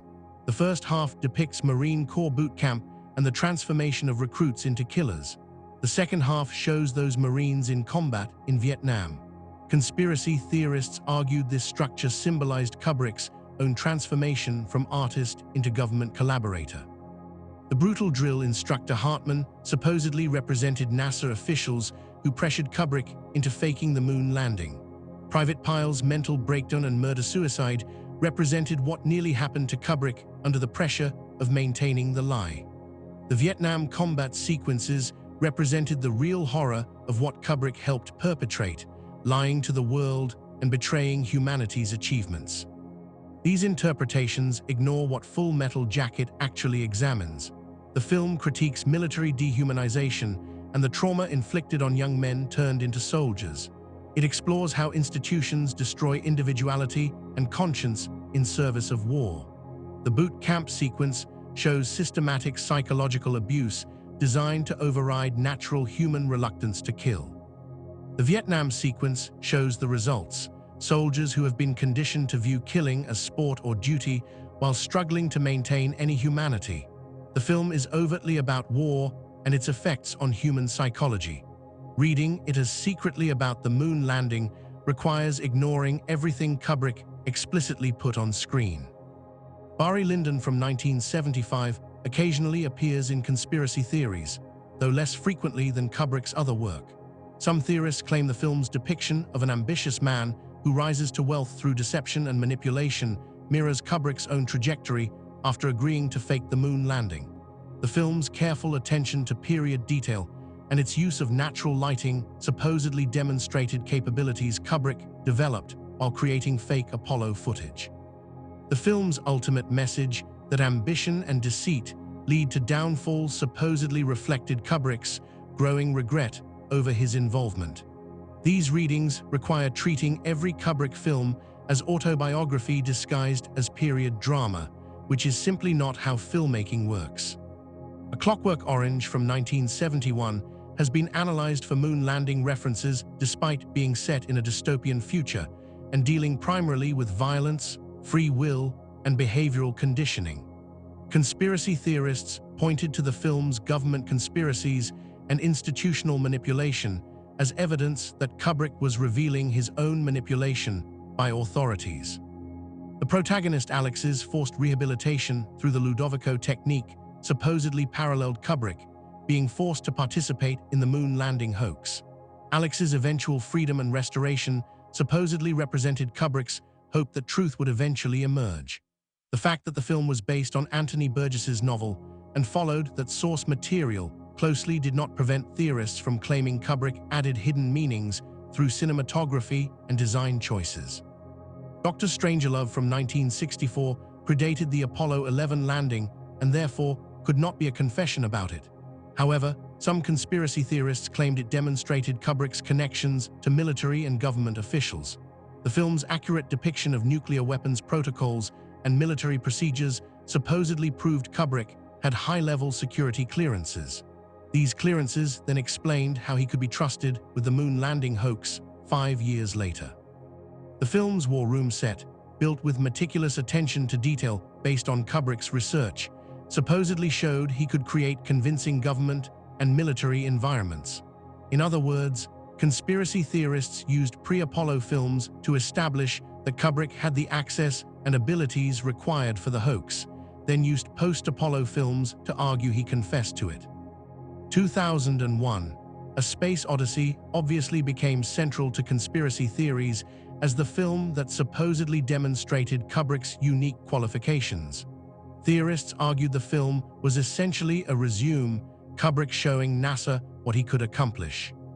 They claimed NASA officials saw the film and immediately recognized they had found their man. The front projection technology Kubrick pioneered supposedly provided the key to creating convincing lunar surface footage. The film's realistic depiction of spacecraft and space environments supposedly proved Kubrick understood the subject well enough to fake it. Never mind that the film was based on Arthur C. Clarke's writing and reflected Clarke's hard science fiction approach. Never mind that dozens of scientists and engineers consulted on the film. Never mind that the film's goal was depicting realistic space travel, the same goal NASA pursued. Parallel conclusions from shared knowledge became evidence of conspiracy. The strategy of finding patterns across Kubrick's filmography demonstrates confirmation bias at its most obvious. Conspiracy theorists begin with the conclusion that Kubrick faked the moon landing. They then examine his films looking for evidence supporting that conclusion. Every detail that could possibly connect to space, government, deception, or guilt gets highlighted as proof. Every detail that does not connect gets ignored. This process guarantees finding evidence because humans are extremely skilled at finding patterns, even in random data. The famous experiment where people see faces in clouds or Jesus in toast demonstrates this ability. Our brains are wired to find meaningful patterns because evolutionary survival depended on recognizing threats and opportunities quickly. But this same skill produces false positives constantly. The numerology applied to Kubrick films demonstrates how arbitrary the pattern finding becomes. Conspiracy theorists count frames, measure time codes, and calculate ratios between numbers appearing in films. They find that certain numbers appear repeatedly across Kubrick's work. 7 appears frequently, 12 shows up often, multiples of 11 get noticed. Theorists create elaborate systems where these numbers supposedly encode messages through their relationships and positions. They treat Kubrick as though he worked like a cryptographer, embedding mathematical puzzles for future decoders to solve. The reality is that certain numbers appear frequently in film because they are common in human affairs. 12 months in a year, 7 days in a week, 24 hours in a day. These numbers appear in settings, dialogue, and props because they appear everywhere in real life. Treating every Kubrick film as coded confession requires believing he spent 30 years obsessively referencing something he did once in 1969. Why would guilt over the moon landing dominate his entire subsequent career? Kubrick made films about war, violence, sexuality, artificial intelligence, social control, and human nature. These were his actual interests, documented in interviews and visible in his work. The moon landing hoax was never mentioned in any interview, any letter, any private conversation reported by people who knew him. His widow, his children, his colleagues, and his friends all said he never discussed it because he never did it.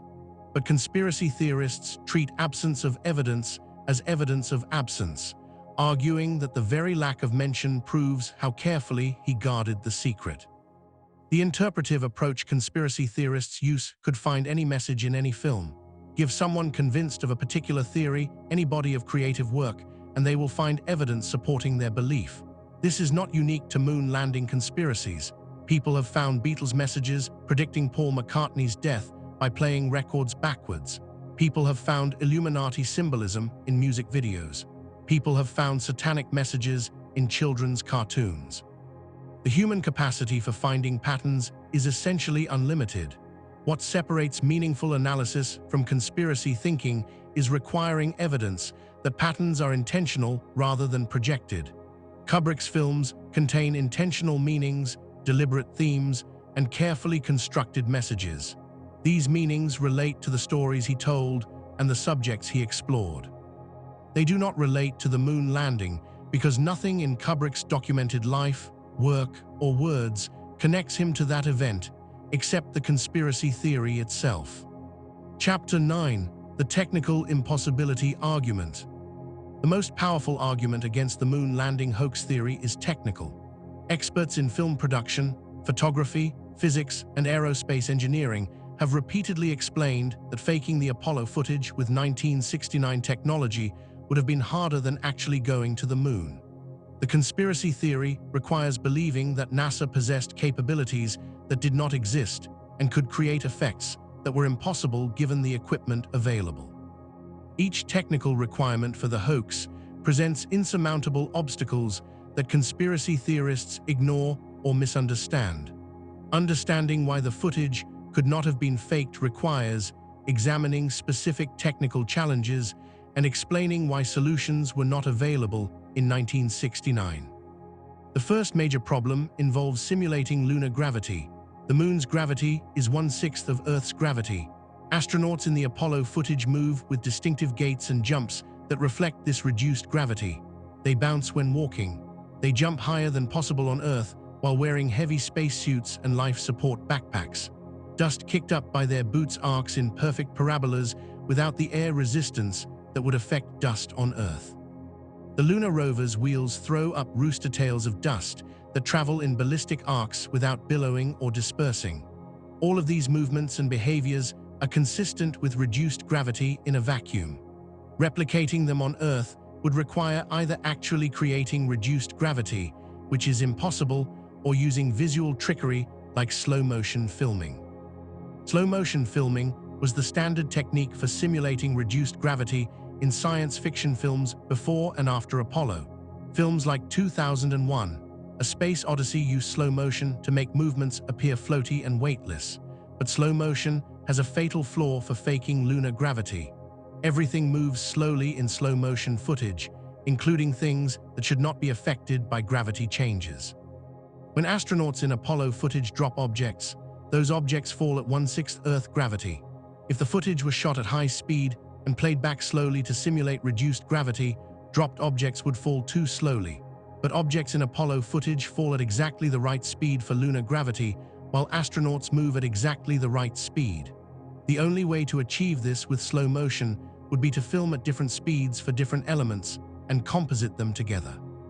This brings us to the next technical impossibility.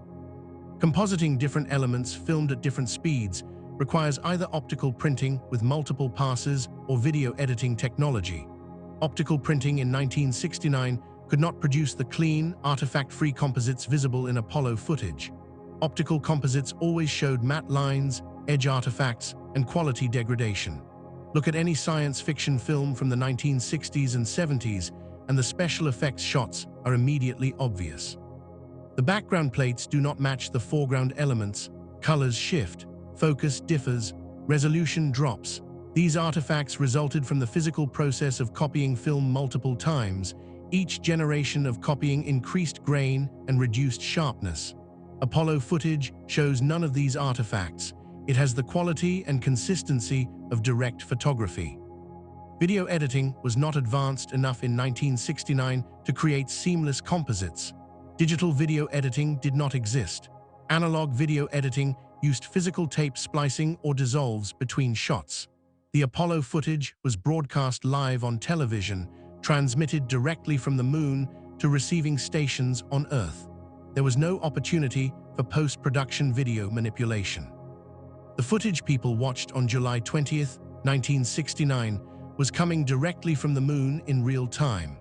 Faking a live broadcast would require either pre-recording that perfectly matched mission timecodes and telemetry data, or generating the footage in real time using equipment that did not exist. Neither approach was possible with 1969 technology. The lighting in Apollo footage presents another insurmountable challenge. The sun is the sole light source on the moon. There is no atmosphere to scatter light and fill shadows. This creates extremely high contrast between sunlit areas and shadowed areas. Sunlit surfaces are brilliantly bright. Shadowed surfaces are very dark, but shadows are not completely black because light reflects off the lunar surface and fills them partially. The fill light intensity and color temperature in Apollo footage precisely matches what physics predicts for lunar lighting conditions. Creating this lighting artificially would require either a single massive light source that behaves like the sun or multiple carefully coordinated lights that simulate sunlight and reflected fill light. The first approach was impossible because no light source in 1969 could match the sun's intensity and collimation. The second approach would leave evidence in the form of multiple shadow directions, which conspiracy theorists actually claimed to see in Apollo photographs. It became one of the conspiracy theory's most repeated claims. Theorists pointed to photographs where shadows appear to point in different directions and claimed this proved multiple light sources, therefore studio lighting, therefore fake. This argument demonstrates fundamental misunderstanding of perspective and geometry. Shadows on irregular terrain appear to point in different directions when viewed from certain angles, even when cast by a single light source. The effect is identical to how parallel railroad tracks appear to converge in the distance. The shadows are actually parallel in three-dimensional space, but appear non-parallel when projected onto a two-dimensional image of uneven terrain. Photographers and physics teachers have repeatedly demonstrated this principle, but conspiracy theorists continue citing parallel shadows as evidence. The vacuum environment of the moon creates behaviors impossible to replicate on Earth without actually creating a vacuum. The most obvious example is dust. When lunar rover wheels or astronaut boots disturb lunar soil, the dust particles travel in perfect ballistic arcs without billowing or hanging in the air. On Earth, even in carefully controlled studio environments, dust behaves differently because air resistance affects each particle. Air currents disperse dust clouds. Particles float and drift. No amount of careful filming can make Earth dust behave like vacuum dust. Some conspiracy theorists claim NASA must have built massive vacuum chambers to film the footage, but vacuum chambers large enough to film wide shots of astronauts and vehicles exploring the lunar surface did not exist in 1969 and still do not exist today. Creating such chambers would cost more than the entire Apollo program budget. The film technology itself presents problems for the hoax theory. Apollo missions used special Hasselblad cameras modified for use in spacesuits. The film could withstand temperature extremes and radiation exposure. The cameras operated in vacuum without lubricants that would evaporate. Most importantly, the image quality from these medium-format cameras was extremely high. When NASA released high-resolution scans of Apollo photographs in recent years, they revealed detail invisible in earlier reproductions. These scans showed that the original films contained zero evidence of manipulation. No matte lines, no composite artifacts, no indications of special effects work. The photographs were direct exposures of real scenes. The idea that 1969 special effects could create images that hold up under modern high-resolution scanning is absurd. Contemporary effects work always reveals itself when examined at sufficient resolution. The video technology used for live broadcasts has been extensively analyzed. The television cameras on the lunar module transmitted at 10 frames per second using a scan conversion system that converted slow scan images to standard television format. This unusual frame rate resulted from bandwidth limitations. Transmitting standard frame rate video from the moon required more bandwidth than available. The slow scan system was a compromise that allowed live transmission. Conspiracy theorists claim the unusual frame rate proved the footage was faked, but they never explained how slowing the frame rate would help create fake footage. In reality, the odd frame rate made faking harder, not easier. Any attempt to film footage and broadcast it as live would need to match not just the visual content, but the exact timing, frame rate, and technical characteristics of signals transmitted from the moon. This synchronization would be nearly impossible. The consistency between different data sources makes the hoax scenario impossible. Apollo missions transmitted television signals, voice communications, telemetry data, and scientific measurements simultaneously. All of this data had to be consistent with spacecraft position, trajectory, and timing. Ground tracking stations around the world independently calculated the spacecraft's position based on signal direction and Doppler shift. These calculations matched NASA's predictions. If the footage was faked and transmitted from Earth, the signal would come from the wrong direction and show the wrong Doppler characteristics. The entire tracking network would immediately recognize the deception. The hoax theory requires believing the tracking network was also fake, which means thousands of technicians at stations operated by different countries were all complicit in the conspiracy. Chapter 10: The Logistical Nightmare of a Hoax. The conspiracy theory requires believing that an elaborate hoax involving fake moon landings remained secret for over 50 years despite involving hundreds of thousands of people. At its peak, the Apollo program employed 400,000 Americans working across 20,000 companies, universities, and government facilities. These were not anonymous drones following orders without understanding. They were engineers who designed specific components, technicians who tested systems, mathematicians who calculated trajectories, and programmers who wrote guidance software. Each person understood their role and how it connected to the larger mission. They knew whether their work was actually going to the moon or staying on Earth. Keeping such a conspiracy secret would require that all 400,000 people maintained perfect silence for decades, never confessing on deathbeds, never telling family members, never writing memoirs revealing the truth. The statistical probability of such perfect secrecy approaches zero. Whistleblowers emerge from far smaller conspiracies involving far fewer people. The Pentagon Papers leak exposed government lies about Vietnam through one man, Daniel Ellsberg, who had access to classified documents. Deep Throat, later revealed as FBI Associate Director Mark Felt, exposed Watergate through anonymous meetings with journalists. Edward Snowden revealed NSA surveillance programs despite the agency's sophisticated security measures. Chelsea Manning leaked classified military documents. Reality Winner leaked NSA reports. These examples demonstrate that even highly classified programs with severe penalties for disclosure cannot remain secret when participants develop moral objections or simply want attention.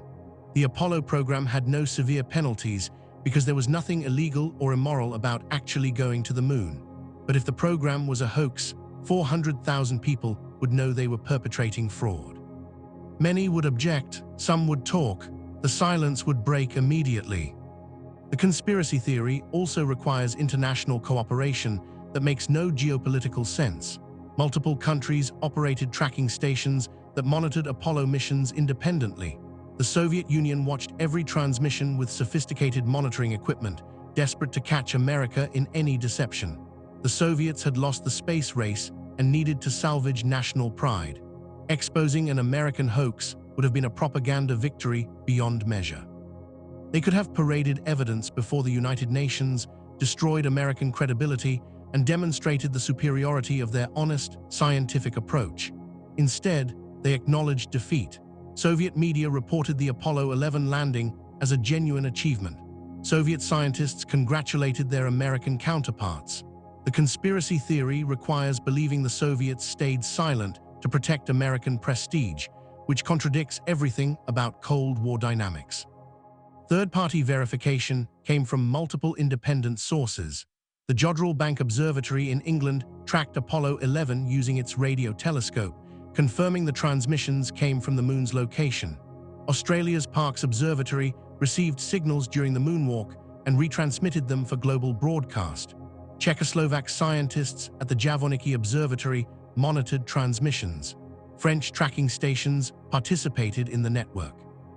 None of these facilities reported anomalies or inconsistencies. All confirmed that signals originated from where NASA said the spacecraft was located. The conspiracy theory must explain how NASA tricked sophisticated radio telescopes operated by independent countries into detecting signals coming from the moon when those signals supposedly came from Earth.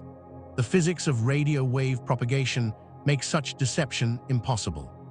Signals from Earth and signals from the moon arrive at different angles and show different Doppler shifts based on relative motion.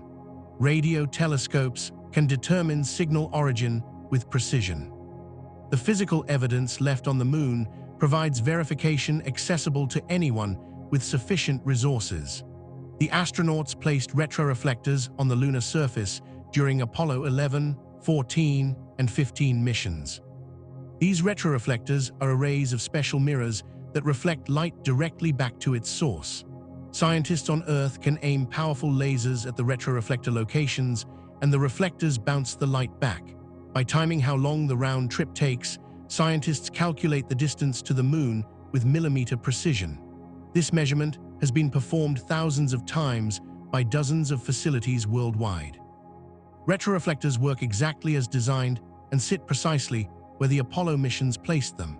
Conspiracy theorists occasionally claim unmanned probes could have delivered the retroreflectors, but this explanation fails on multiple levels. The Soviet Union attempted unmanned sample return missions and never achieved the precision required to place retroreflectors at specific coordinates. The technology simply did not exist for robotic placement of equipment requiring exact positioning. Laser ranging data has enabled discoveries about lunar dynamics that would be impossible without the retroreflectors. Scientists learned the moon is gradually receding from Earth at 3.8 centimeters per year. They measured tiny wobbles in lunar rotation caused by the moon's irregular mass distribution. They tested Einstein's theory of general relativity by measuring whether Earth and Moon fall toward the Sun at the same rate, confirming the equivalence principle to 1 part in 10 trillion. These scientific achievements depend on the retroreflectors being exactly where Apollo astronauts placed them. The data would not work if retroreflectors were placed by unmanned missions or did not exist at all. The consistency and precision of decades of measurements prove the hardware is there and was placed with the care only humans on site could provide. The moon rocks provide even stronger evidence. Apollo missions returned 842 pounds of lunar samples from 6 different locations. These samples have been distributed to researchers worldwide, and thousands of papers have been published analyzing their composition, mineralogy, isotopic signatures, and formation history. Lunar rocks differ fundamentally from Earth rocks in ways impossible to fake. They contain minerals that only form in the moon's low-oxygen, low-gravity environment. They show no evidence of water or weathering, unlike Earth rocks. They have isotopic ratios that match formation in the early solar system 4.5 billion years ago. Their exposure to cosmic rays and solar wind created particle tracks and isotopic anomalies that require billions of years in space to accumulate. No laboratory in 1969 or today could manufacture fake rocks with these characteristics. Some conspiracy theorists have suggested NASA collected moon rocks from Antarctica, where meteorites from the moon occasionally fall. This explanation fails multiple tests.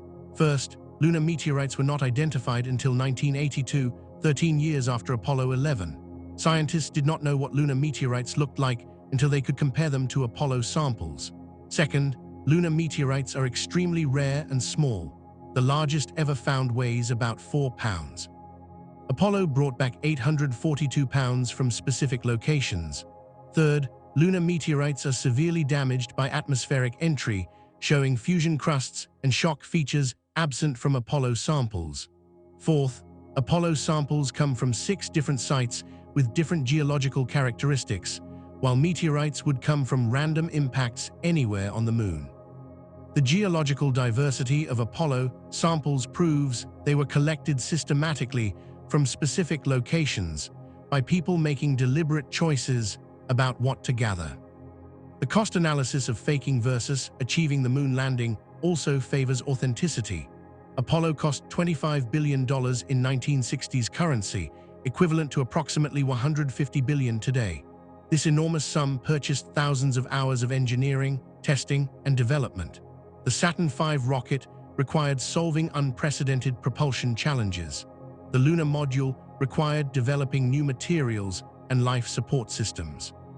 The mission profile required calculating trajectories with precision never before achieved. All of this work was necessary whether NASA actually went to the moon or faked it. The difference is that faking it would require additional resources. NASA would need to build the real spacecraft and rockets to maintain the appearance of a genuine program, then also build elaborate sets, film equipment, and special effects capabilities to create fake footage. They would need to do twice the work for no benefit, because the legitimate engineering was necessary regardless. The subsequent Apollo missions create additional problems for the hoax theory. Apollo 12 landed in November 1969, just 4 months after Apollo 11. Apollo 13 suffered an oxygen tank explosion in April 1970 and barely returned safely. Apollo 14, 15, 16, and 17 landed successfully between 1971 and December 1972. If Apollo 11 was faked, why continue the charade 5 more times? The initial hoax would have achieved Kennedy's goal of landing before 1970. Continuing the deception increased the risk of exposure with each additional mission. More people would be involved. More footage would need to be created. More opportunities for mistakes would occur. The conspiracy theory must explain why NASA would take these risks unnecessarily. The simpler explanation is that the missions were real, and NASA continued because scientific exploration justified the effort and expense.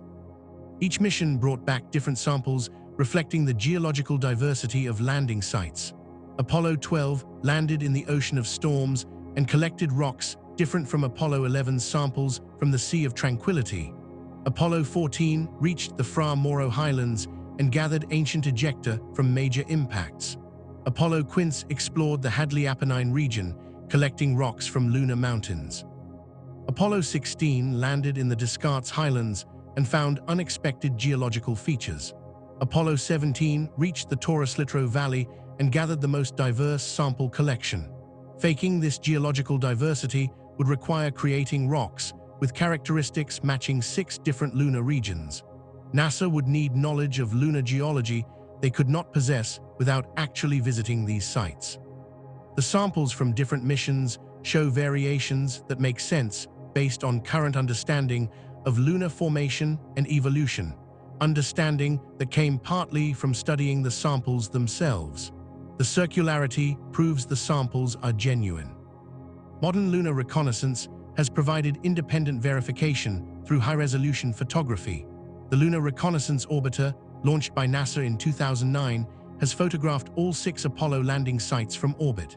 The images show the lunar module's descent stages still sitting where they were left.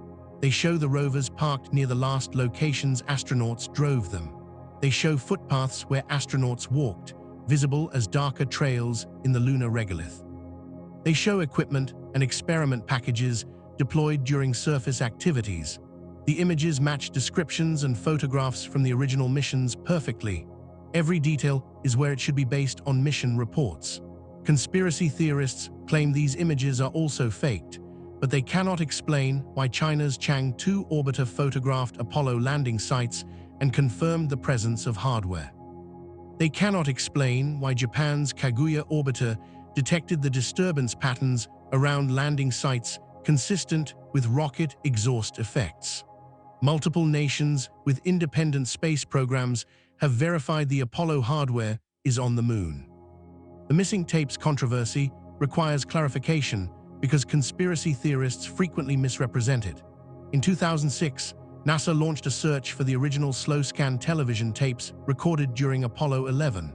These tapes contained higher quality video than the broadcast television that audiences watched.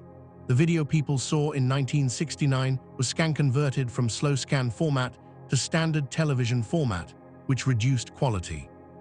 NASA hoped to find the original tapes and produce enhanced versions for historical preservation. After extensive searching, NASA concluded the tapes were likely erased and reused during a period in the late 1970s when the agency faced budget constraints and tape shortages. This loss was unfortunate, but not suspicious. The tapes were considered redundant because broadcast copies existed. No one anticipated future interest in slightly higher quality versions. Conspiracy theorists claim the missing tapes prove the footage was fake and NASA destroyed evidence. But the broadcast tapes still exist, along with 16mm film shot from television monitors, photographs from the surface, and telemetry data. The missing tapes are one format among many that documented the missions. Chapter 11: Kubrick's actual whereabouts and work. Documentary evidence of Stanley Kubrick's location and activities during 1969 contradicts any possibility of involvement in faking Apollo 11 footage. The Apollo 11 mission occurred in July 1969. Kubrick spent that entire period in England, where he had moved permanently after Lolita. His primary focus from late 1968 through 1970 was developing his Napoleon project, an epic biographical film about Napoleon Bonaparte that obsessed him for years but never reached production. Kubrick's correspondence, meeting schedules, and work during this period are extensively documented through archives, biographies, and accounts from colleagues. None of this documentation shows any involvement with NASA or any unexplained gaps that could accommodate filming fake moon landing footage. The Napoleon project consumed Kubrick's attention completely. After finishing 2001, A Space Odyssey, he decided his next film would be the definitive Napoleon biography. He approached the project with characteristic thoroughness, reading hundreds of books on Napoleon's life, military campaigns, and era. He accumulated an enormous library of research materials. He commissioned scholars to write reports on specific aspects of Napoleonic history. He collected tens of thousands of location photographs from sites across Europe where Napoleon lived and fought. He developed detailed breakdowns of every day of Napoleon's life, creating index cards that tracked his subjects' location and activities with precision. This obsessive research was Kubrick's standard approach, but Napoleon inspired unusual dedication even by his standards. Kubrick wrote multiple screenplay drafts, each longer and more ambitious than the last. He envisioned a 3-hour epic depicting Napoleon's rise from obscurity to emperor and his eventual defeat and exile. He planned to film at actual historical locations across Europe, using thousands of extras for battle sequences. He designed innovative techniques for filming massive military engagements that would revolutionize how warfare was depicted on screen. He studied military strategy and tactics to ensure battle scenes would be accurate. He researched period-appropriate uniforms, weapons, and equipment. The project grew larger with each revision, and Kubrick convinced himself it would be his masterpiece. He described Napoleon to friends as the most fascinating character in human history, a military genius and political visionary whose story contained everything great cinema required. Kubrick pitched Napoleon to multiple studios throughout 1969. He met with MGM executives united artists representatives, and independent producers. He prepared elaborate presentations showing his research, his vision, and his plans for achieving unprecedented historical accuracy. He faced skepticism about the budget, which would be enormous even by Kubrick's expensive standards. Studios worried that historical epics were falling out of favor with audiences.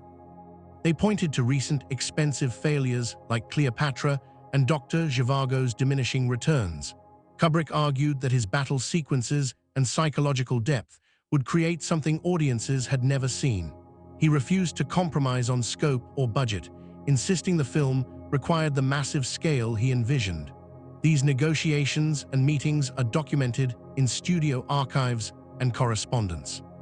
The Napoleon project collapsed in 1970 when MGM definitively rejected it after another Napoleonic film, Waterloo, failed commercially. Waterloo's box office disaster convinced studios that audiences would not support expensive historical epics about Napoleon regardless of quality or directorial pedigree. Kubrick was devastated. He had invested years of his life into preparation. He had written hundreds of pages of screenplay. He had assembled research materials that represented the most comprehensive analysis of Napoleon ever undertaken, yet he could not get the film financed. The rejection sent Kubrick into depression and forced him to seek alternative projects. This emotional investment and the extensive documentation of his Napoleon work during 1969 make the conspiracy theory impossible. Kubrick was not secretly working with NASA. He was desperately trying to make a completely different film. Multiple colleagues have described Kubrick's state of mind during this period. His wife Christiane recalled him surrounded by Napoleon books and photographs, talking endlessly about historical details and planning shots. Leon Vitali, who would later become Kubrick's assistant, described the director's passion for the project in interviews. Studio executives who met with Kubrick remembered his elaborate pitches and his frustration at their reluctance.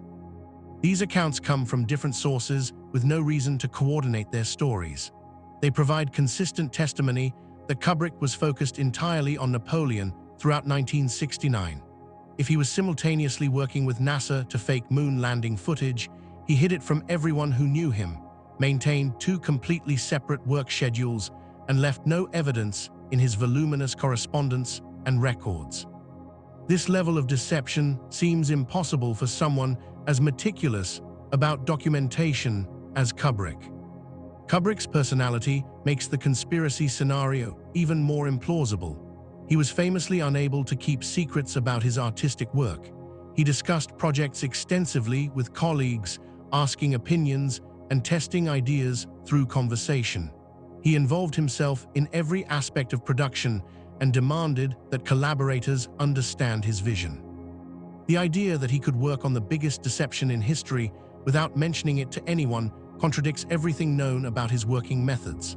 Additionally, Kubrick was stubborn and independent, refusing to compromise his artistic vision for studios with the power to end his career. The conspiracy theory requires believing he docilely followed government orders and kept silent about creative decisions made by others. This is not the Kubrick described by anyone who worked with him. Kubrick's relationship with NASA was real but limited to the consultation that occurred during 2001, a Space Odyssey production.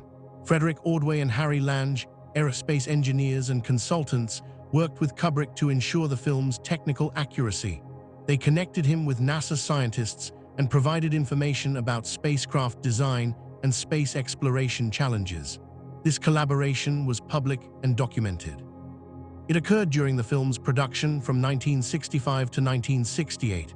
It did not extend beyond the film's completion. NASA appreciated 2001 for inspiring public interest in space exploration. They used clips from the film in presentations and acknowledged its contribution to space enthusiasm. But appreciation for artistic work is not evidence of conspiracy. The agencies and people who consulted on the film have all confirmed it was standard technical advising, not preparation for hoaxing moon landings. After the Napoleon project collapsed, Kubrick shifted to adapting Anthony Burgess's novel A Clockwork Orange, which became his next film released in 1971. The quick turnaround between abandoning Napoleon and completing A Clockwork Orange demonstrates Kubrick's work schedule during this period. He committed to the new project in early 1970 and delivered the finished film by late 1970, an unusually fast production for Kubrick. This timeline leaves no room for secret NASA work. If Kubrick was filming fake moon landing footage in 1969, when did he do his Napoleon research? When did he meet with studio executives? When did he prepare elaborate historical analysis? The documented activities fill his available time completely. Adding moon landing hoax work would require him to be in two places simultaneously. Family testimony reinforces that Kubrick was not involved in any moon landing hoax. His widow Christiane has explicitly denied the conspiracy theory in interviews. His children have called the allegations absurd. His brother-in-law Jan Harlan, who worked as producer on several Kubrick films, has stated unequivocally that the theory is false and insulting. These family members knew Kubrick intimately. They knew his schedule, his obsessions, and his projects. If he had disappeared for extended periods or worked on mysterious projects, they would have noticed.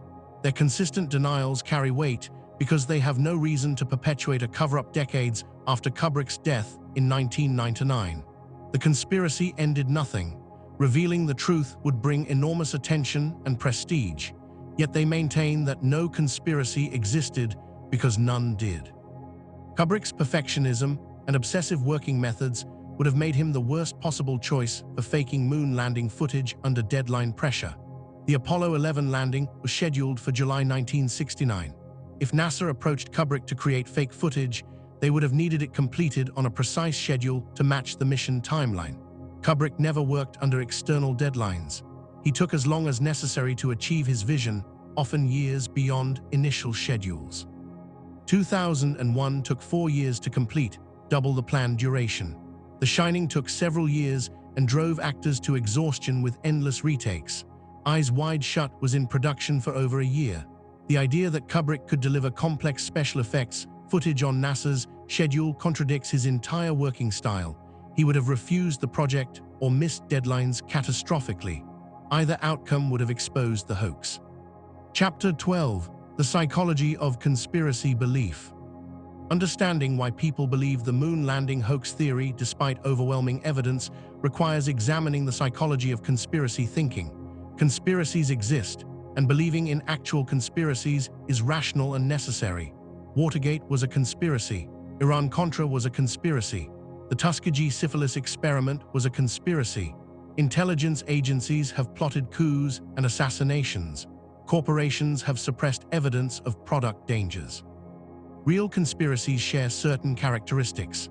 They involve relatively small groups, they have clear motives, they leave documentary trails, and they eventually get exposed by whistleblowers or investigators. The moon landing hoax theory lacks all these characteristics. It would involve hundreds of thousands of conspirators. Its motive is questionable. It left no documentary evidence, and no credible whistleblower has ever emerged. Yet millions believe it anyway, because conspiracy theories meet psychological needs that facts cannot address. Pattern recognition is fundamental to human cognition. Our ancestors survived by identifying threats and opportunities in complex environments, recognizing that certain shapes indicate predators or that certain plants are edible required finding meaningful patterns in sensory data.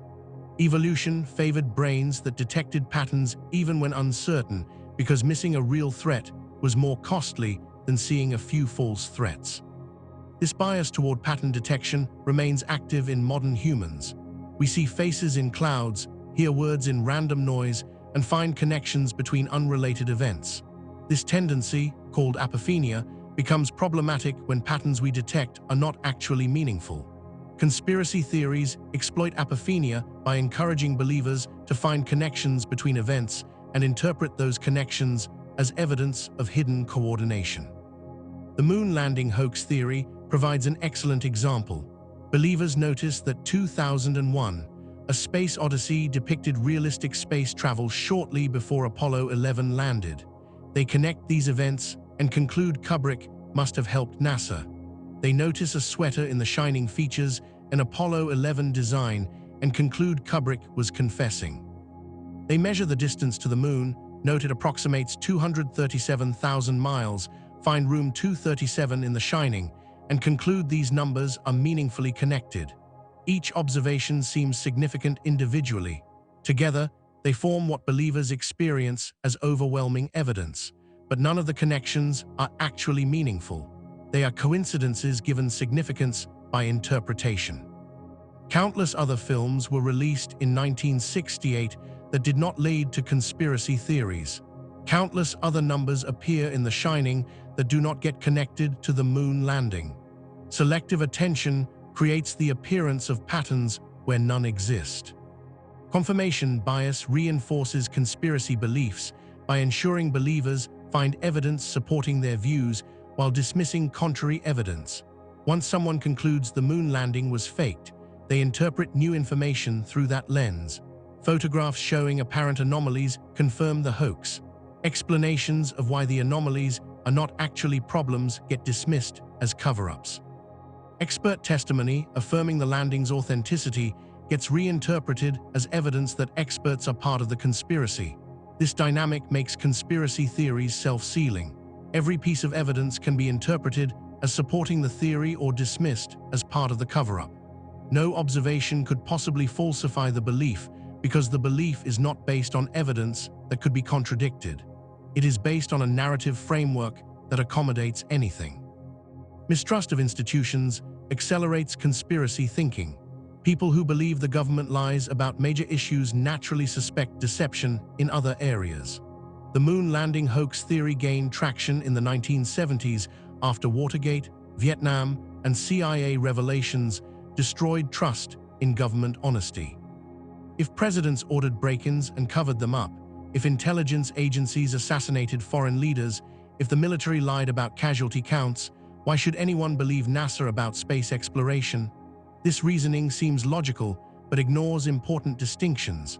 Conspiracies that actually occurred involved small groups acting secretly for clearly corrupt purposes. They left paper trails and eventually got exposed. The moon landing, in contrast, would require a conspiracy involving hundreds of thousands of people with no clear corrupt purpose. The comparison is invalid, but the emotional logic feels compelling. The need for meaning and control motivates conspiracy belief in ways that pure logic does not. Accepting that the moon landing was real means accepting that government institutions sometimes achieve remarkable things through collective effort and expertise. It means accepting that science and engineering produced one of humanity's greatest achievements. For people who feel powerless and suspicious of institutions, this acceptance is psychologically difficult. Believing in a hoax restores a sense of understanding and control. The world makes sense again. The powerful are corrupt as suspected. The apparent achievement was illusion. This worldview is more comfortable for some people than accepting that expertise and cooperation sometimes succeed despite skepticism. Conspiracy theories provide believers with special knowledge that separates them from ordinary people. Believers see themselves as critical thinkers who question official narratives while others sheepishly accept propaganda. This self-perception is flattering and psychologically rewarding. It transforms believers from passive consumers of information into active investigators uncovering hidden truths. The fact that their investigations are not actually uncovering anything real does not matter because the process itself provides satisfaction. Analyzing photographs for anomalies, finding numerical patterns, interpreting symbolic clues, all these activities make believers feel engaged and intelligent regardless of whether the activities produce valid conclusions. Social media algorithms amplify conspiracy theories by creating echo chambers where believers only encounter confirming information. Someone who watches one moon landing hoax video gets recommended dozens more. They join groups where everyone shares their beliefs. They encounter sophisticated-seeming arguments that they lack expertise to evaluate. The algorithms optimize for engagement, and conspiracy theories are engaging. They generate strong emotions, lengthy discussions, and shared identity among believers. Platforms profit from this engagement regardless of whether the content is true. Users find themselves in information bubbles where the moon landing hoax seems obviously correct because everyone around them agrees and all recommended content supports it. Contrary evidence never appears in their feeds unless they deliberately seek it out, which the confirmation bias ensures they rarely do. The Dunning-Kruger effect contributes to conspiracy thinking by giving people with limited knowledge false confidence in their understanding. The effect describes how people with low expertise in a domain overestimate their competence because they lack the knowledge to recognize what they do not know. Actual experts understand the complexity and nuances of their fields. They know how much remains uncertain. They qualify their claims and acknowledge limitations. Non-experts see this humility as weakness or evasion. Conspiracy theorists confidently assert that moon landing footage shows impossible lighting or wrong shadows because they do not understand photography well enough to recognize why their claims are wrong. When experts explain the errors, conspiracy theorists interpret the explanations as suspicious rather than educational. They trust their own incomplete understanding over expert knowledge because they do not recognize the gap. Cognitive dissonance creates pressure to maintain conspiracy beliefs once adopted. Cognitive dissonance is the psychological discomfort people feel when holding contradictory beliefs or when beliefs conflict with evidence. After investing time and emotional energy into believing the moon landing was faked, encountering strong evidence that it was real creates dissonance. People can resolve this dissonance either by changing their belief or by rejecting the evidence. Changing the belief requires admitting they were wrong, which damages self-esteem and social identity if they have built community around conspiracy belief. Rejecting the evidence is psychologically easier. The evidence must be flawed, biased, or part of the conspiracy. This resolution maintains the belief and avoids the painful admission of error. The longer someone believes a conspiracy theory, the more invested they become and the harder changing becomes. Chapter 13. Debunking the conspiracy theory, point by point. The conspiracy theory that Stanley Kubrick faked the Apollo 11 moon landing collapses under systematic examination. Each claim conspiracy theorists make can be addressed with documented evidence, technical analysis, or basic logic. The theory survives only by ignoring rebuttals and continuously shifting to new claims when old ones are debunked.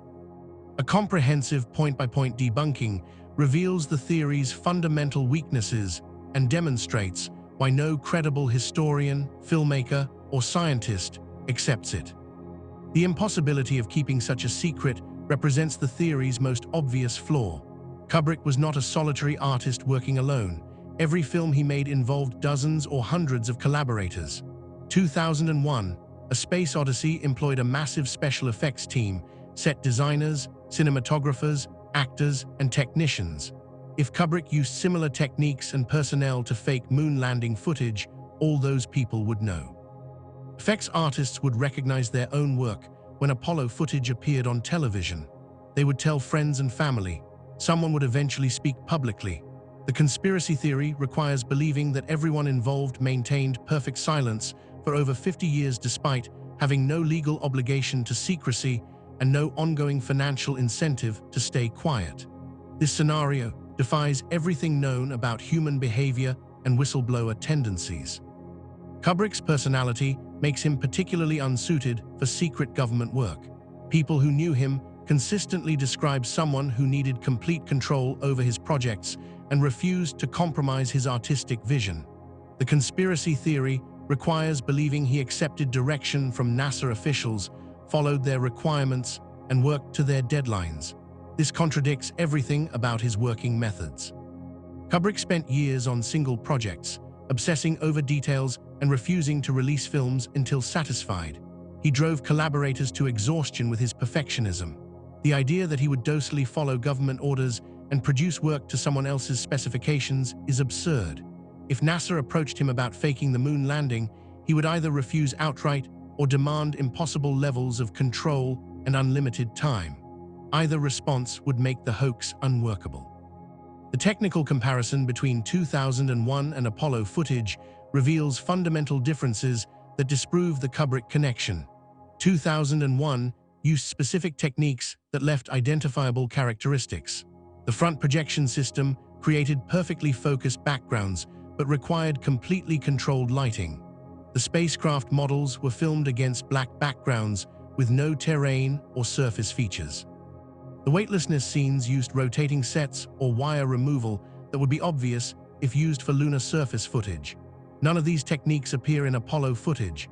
The moon landing scenes show characteristics consistent only with actual lunar photography.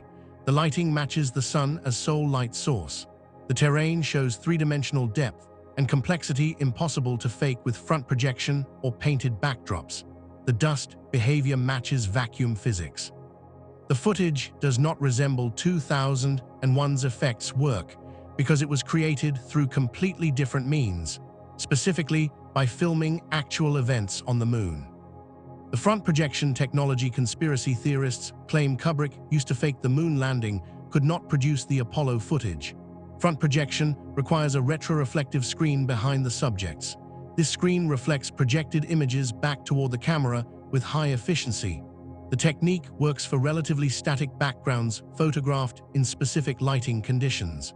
It fails completely for terrain that changes as the camera moves.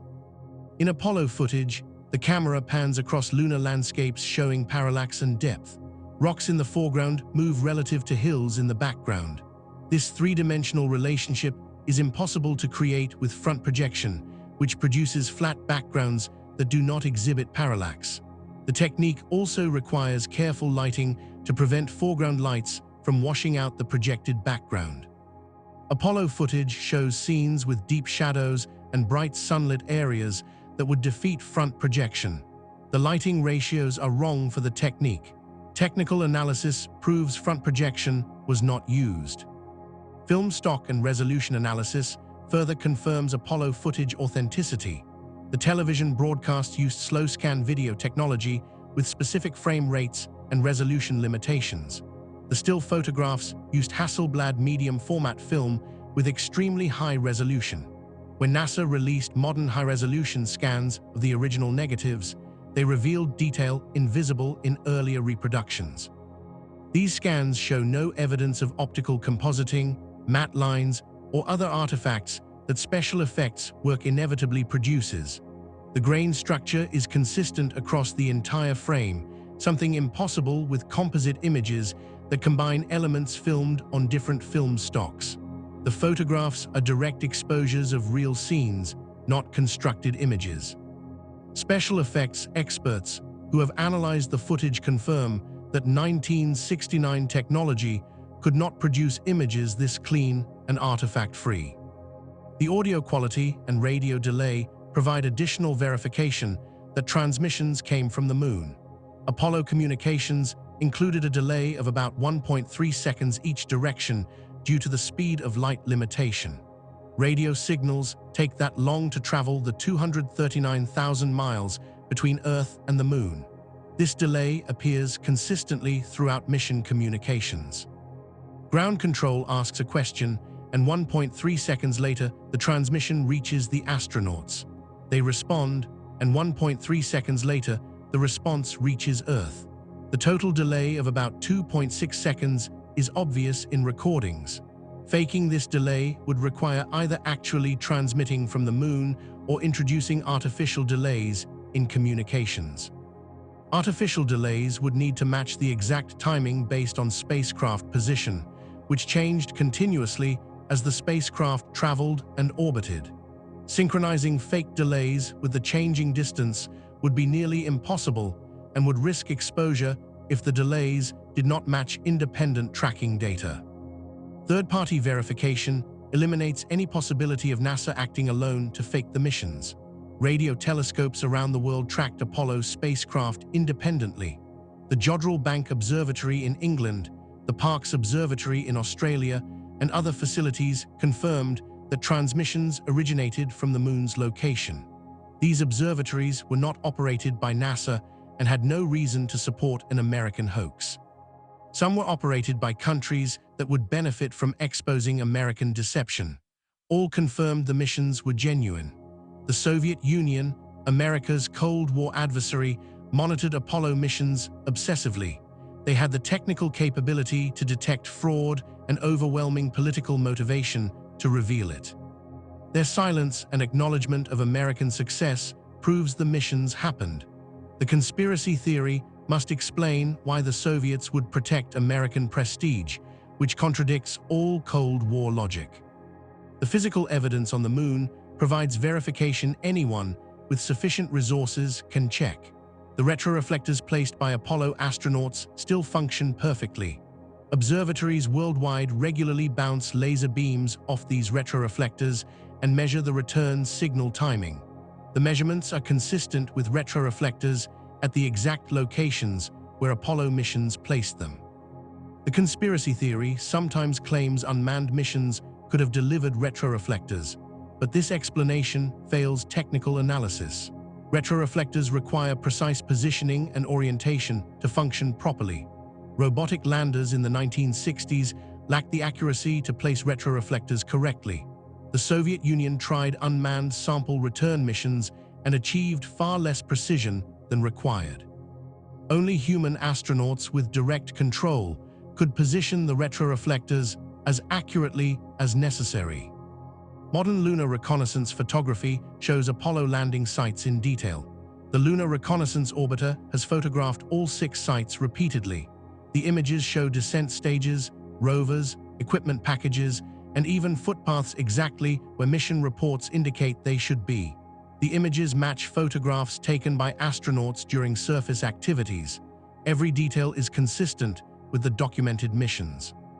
Some conspiracy theorists claim these modern photographs are also faked, but this requires believing that multiple space agencies from different countries are cooperating to maintain a hoax that benefits none of them. China's lunar program has no reason to support American propaganda. Their orbiter confirmed Apollo landing sites anyway. Japan's Kaguya mission detected disturbances around landing sites consistent with rocket exhaust effects. Independent verification from former Cold War enemies and modern rivals proves the missions were real. The moon rocks provide geological evidence that cannot be faked. Apollo missions returned 842 pounds of samples from 6 different locations. These samples have been studied by thousands of scientists from dozens of countries. The rocks show characteristics that prove lunar origin and eliminate any possibility of forgery. They contain minerals that form only in airless, low-gravity environments. They show no water or weathering. Their isotopic signatures match formation in the early solar system. They exhibit cosmic ray exposure consistent with billions of years on the lunar surface. They contain trapped solar wind particles that could only accumulate through prolonged exposure in space. Creating fake rocks with all these characteristics would require technology that does not exist even today, let alone in 1969. The geological diversity of samples from different sites proves they were collected by people making informed decisions about what to gather, not by robots randomly scooping regolith. The missing tapes controversy deserves clarification because conspiracy theorists misrepresent it consistently. NASA announced in 2006 that it could not locate the original slow-scan television tapes from Apollo 11. These tapes contained slightly higher quality video than the broadcast standard conversion versions. The agency searched archives and eventually concluded the tapes were likely erased and reused during budget constraints in the late 1970s. This loss was unfortunate, but not evidence of conspiracy. Broadcast copies existed, film recordings existed, photographs existed, telemetry data existed. The slow-scan tapes were one format among many documenting the mission. Their loss does not call the entire mission into question any more than losing a backup copy of a famous film would prove the film never existed. NASA released restored versions using the best available sources. The footage shows the same scenes the world watched in 1969. Nothing about the missing tapes supports the hoax theory. The conspiracy theory's internal contradictions reveal its fundamental weakness. Different conspiracy theorists make incompatible claims. Some say all Apollo missions were faked. Others concede some missions were real, but claim Apollo 11 specifically was faked. Some claim the astronauts never left Earth orbit. Others say they reached the moon, but found alien structures that required substituting fake footage. These contradictory versions cannot all be true.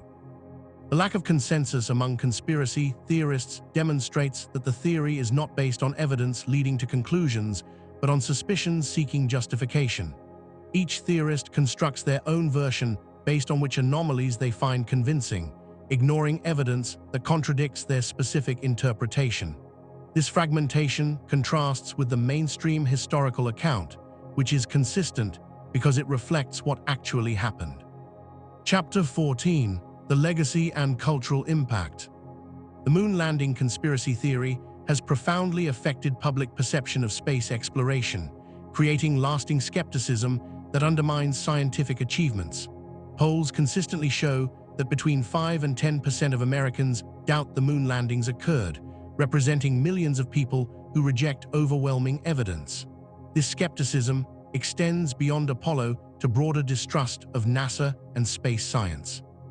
When space agencies announce new discoveries or missions, conspiracy theorists immediately question the claims. Mars rover missions face allegations of fakery. The International Space Station gets accused of being filmed in swimming pools or on airplane zero-gravity flights. Every achievement must overcome suspicion before gaining acceptance. This exhausting dynamic diverts resources and attention from actual scientific communication to defending basic facts.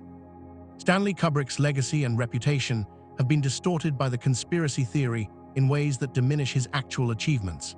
Kubrick was a visionary filmmaker who revolutionized cinema through technical innovation and artistic courage. His films explored human nature, violence, social control, and the relationship between individuals and systems. 2001: A Space Odyssey expanded the possibilities of science fiction cinema and influenced generations of filmmakers and scientists.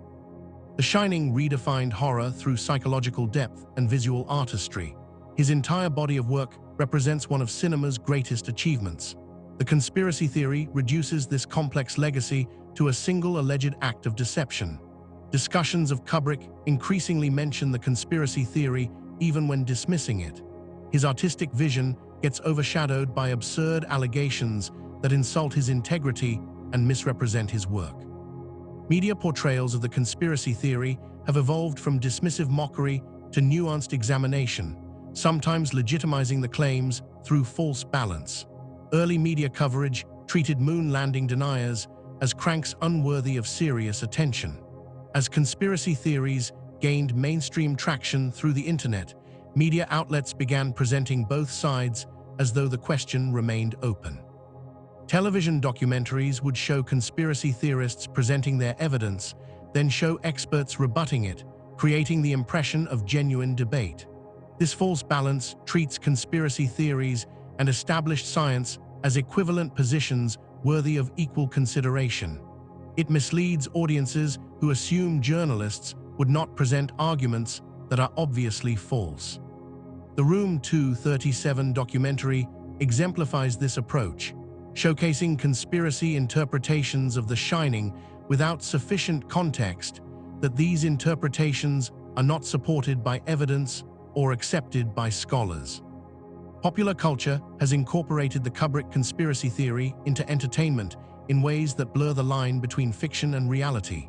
Films, television shows, and novels reference the theory as shorthand for government deception and the impossibility of trusting official narratives. These cultural references rarely engage with whether the theory is actually true. They treat it as a universally known allegation that serves narrative purposes.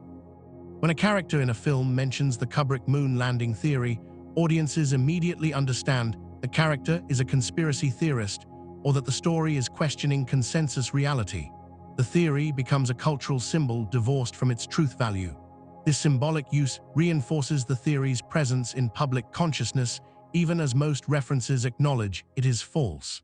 The repetition creates familiarity that some audiences mistake for credibility. Educational efforts to combat moon landing conspiracy theories face significant challenges in the current media environment. Science educators recognize that teaching students how to evaluate evidence and distinguish credible sources from misinformation is essential for scientific literacy. Moon landing denial provides a case study in conspiracy thinking that helps students understand how false beliefs gain traction despite contradictory evidence. Teachers use the conspiracy theory to demonstrate confirmation bias, motivated reasoning, and the importance of expert consensus. These lessons extend beyond space history to broader critical thinking skills applicable to climate change denial, vaccine hesitancy, and other science-related misinformation. However, the sheer volume of conspiracy content online overwhelms educational messaging. Students can watch hundreds of hours of conspiracy videos for every hour of debunking content.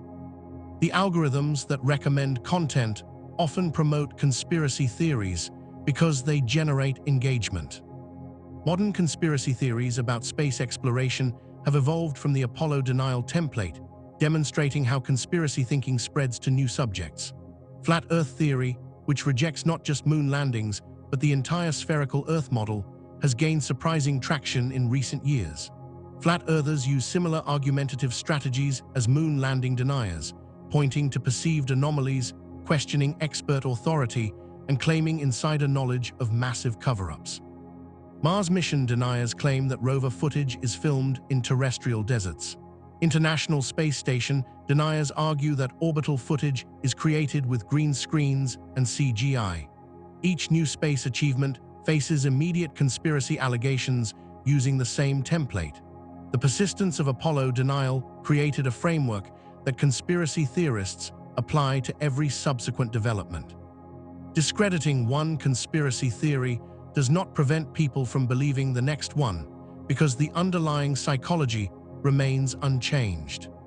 The broader implications for scientific literacy are deeply concerning. If millions of people reject one of the best documented achievements in history, what hope exists for accepting more abstract scientific findings? Climate change relies on complex data from multiple disciplines. Evolution depends on fossil evidence and genetic analysis that require expertise to fully understand. Vaccine safety comes from statistical analysis of large populations. None of these subjects offer the direct, visual evidence that moon landings provided through live broadcasts and physical samples. Yet significant percentages of the population reject climate science, evolution, and vaccine safety despite expert consensus. Moon landing denial predicts and parallels these other forms of science denial. They share the same conspiracy mindset, the same rejection of expert authority, the same preference for intuitive feelings over technical evidence. Addressing moon landing denial is not just about correcting historical misunderstanding.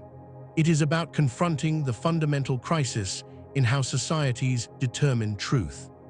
Social media platforms bear significant responsibility for amplifying conspiracy theories to unprecedented audiences.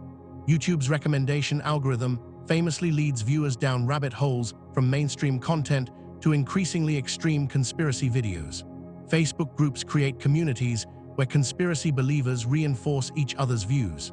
Twitter allows misinformation to spread faster than corrections. These platforms profit from engagement regardless of content accuracy. Conspiracy theories generate strong emotions, lengthy discussions, and viral sharing. The business model incentivizes platforms to promote content that keeps users engaged, which often means sensational or controversial material. Moon landing conspiracy videos accumulate millions of views and generate thousands of comments. The platforms collect advertising revenue while the videos spread misinformation. Recent efforts to label or remove conspiracy content have faced inconsistent implementation and accusations of censorship from conspiracy communities.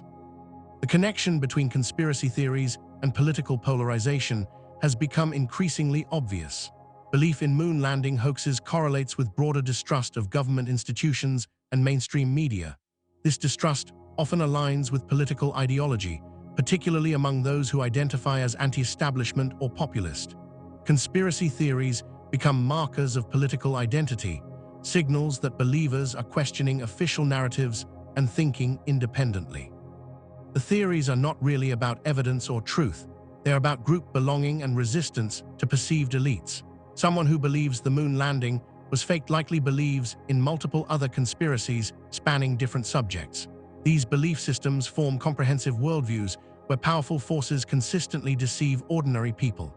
Addressing individual conspiracy theories rarely changes these comprehensive worldviews because the specific claims are not the point.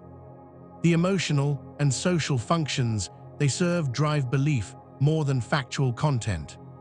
Chapter 15, The Final Verdict. The theory that Stanley Kubrick faked the Apollo 11 moon landing is demonstrably false. Every piece of supposed evidence collapses under examination. The room number in The Shining was changed for mundane reasons documented by Kubrick's assistant. The Apollo sweater was a handmade costume chosen for its aesthetic qualities. The carpet patterns served the film's visual design and thematic content. The supposed clues in Kubrick's other films are pattern recognition run amok, finding meaning in random details through selective attention and confirmation bias. The technical analysis proves that 1969 technology could not create footage matching the Apollo transmissions. The logistical requirements make keeping such a conspiracy secret impossible. Kubrick's documented activities during 1969 show him obsessed with Napoleon and meeting with studio executives, not working secretly with NASA. His personality and working methods make him uniquely unsuited for government collaboration. The theory survives only by ignoring contradictory evidence and treating absence of evidence as evidence of conspiracy. The actual relationship between Stanley Kubrick and space exploration was straightforward and publicly documented. Kubrick created 2001, A Space Odyssey, through consultation with aerospace engineers and NASA scientists who provided technical information to ensure accuracy. This collaboration was standard practice for filmmakers seeking realism. It did not extend beyond the film's production and did not involve any secret projects. NASA appreciated the film for inspiring public interest in space exploration. They recognized that Kubrick's artistic vision and technical achievement created popular enthusiasm that benefited the space program.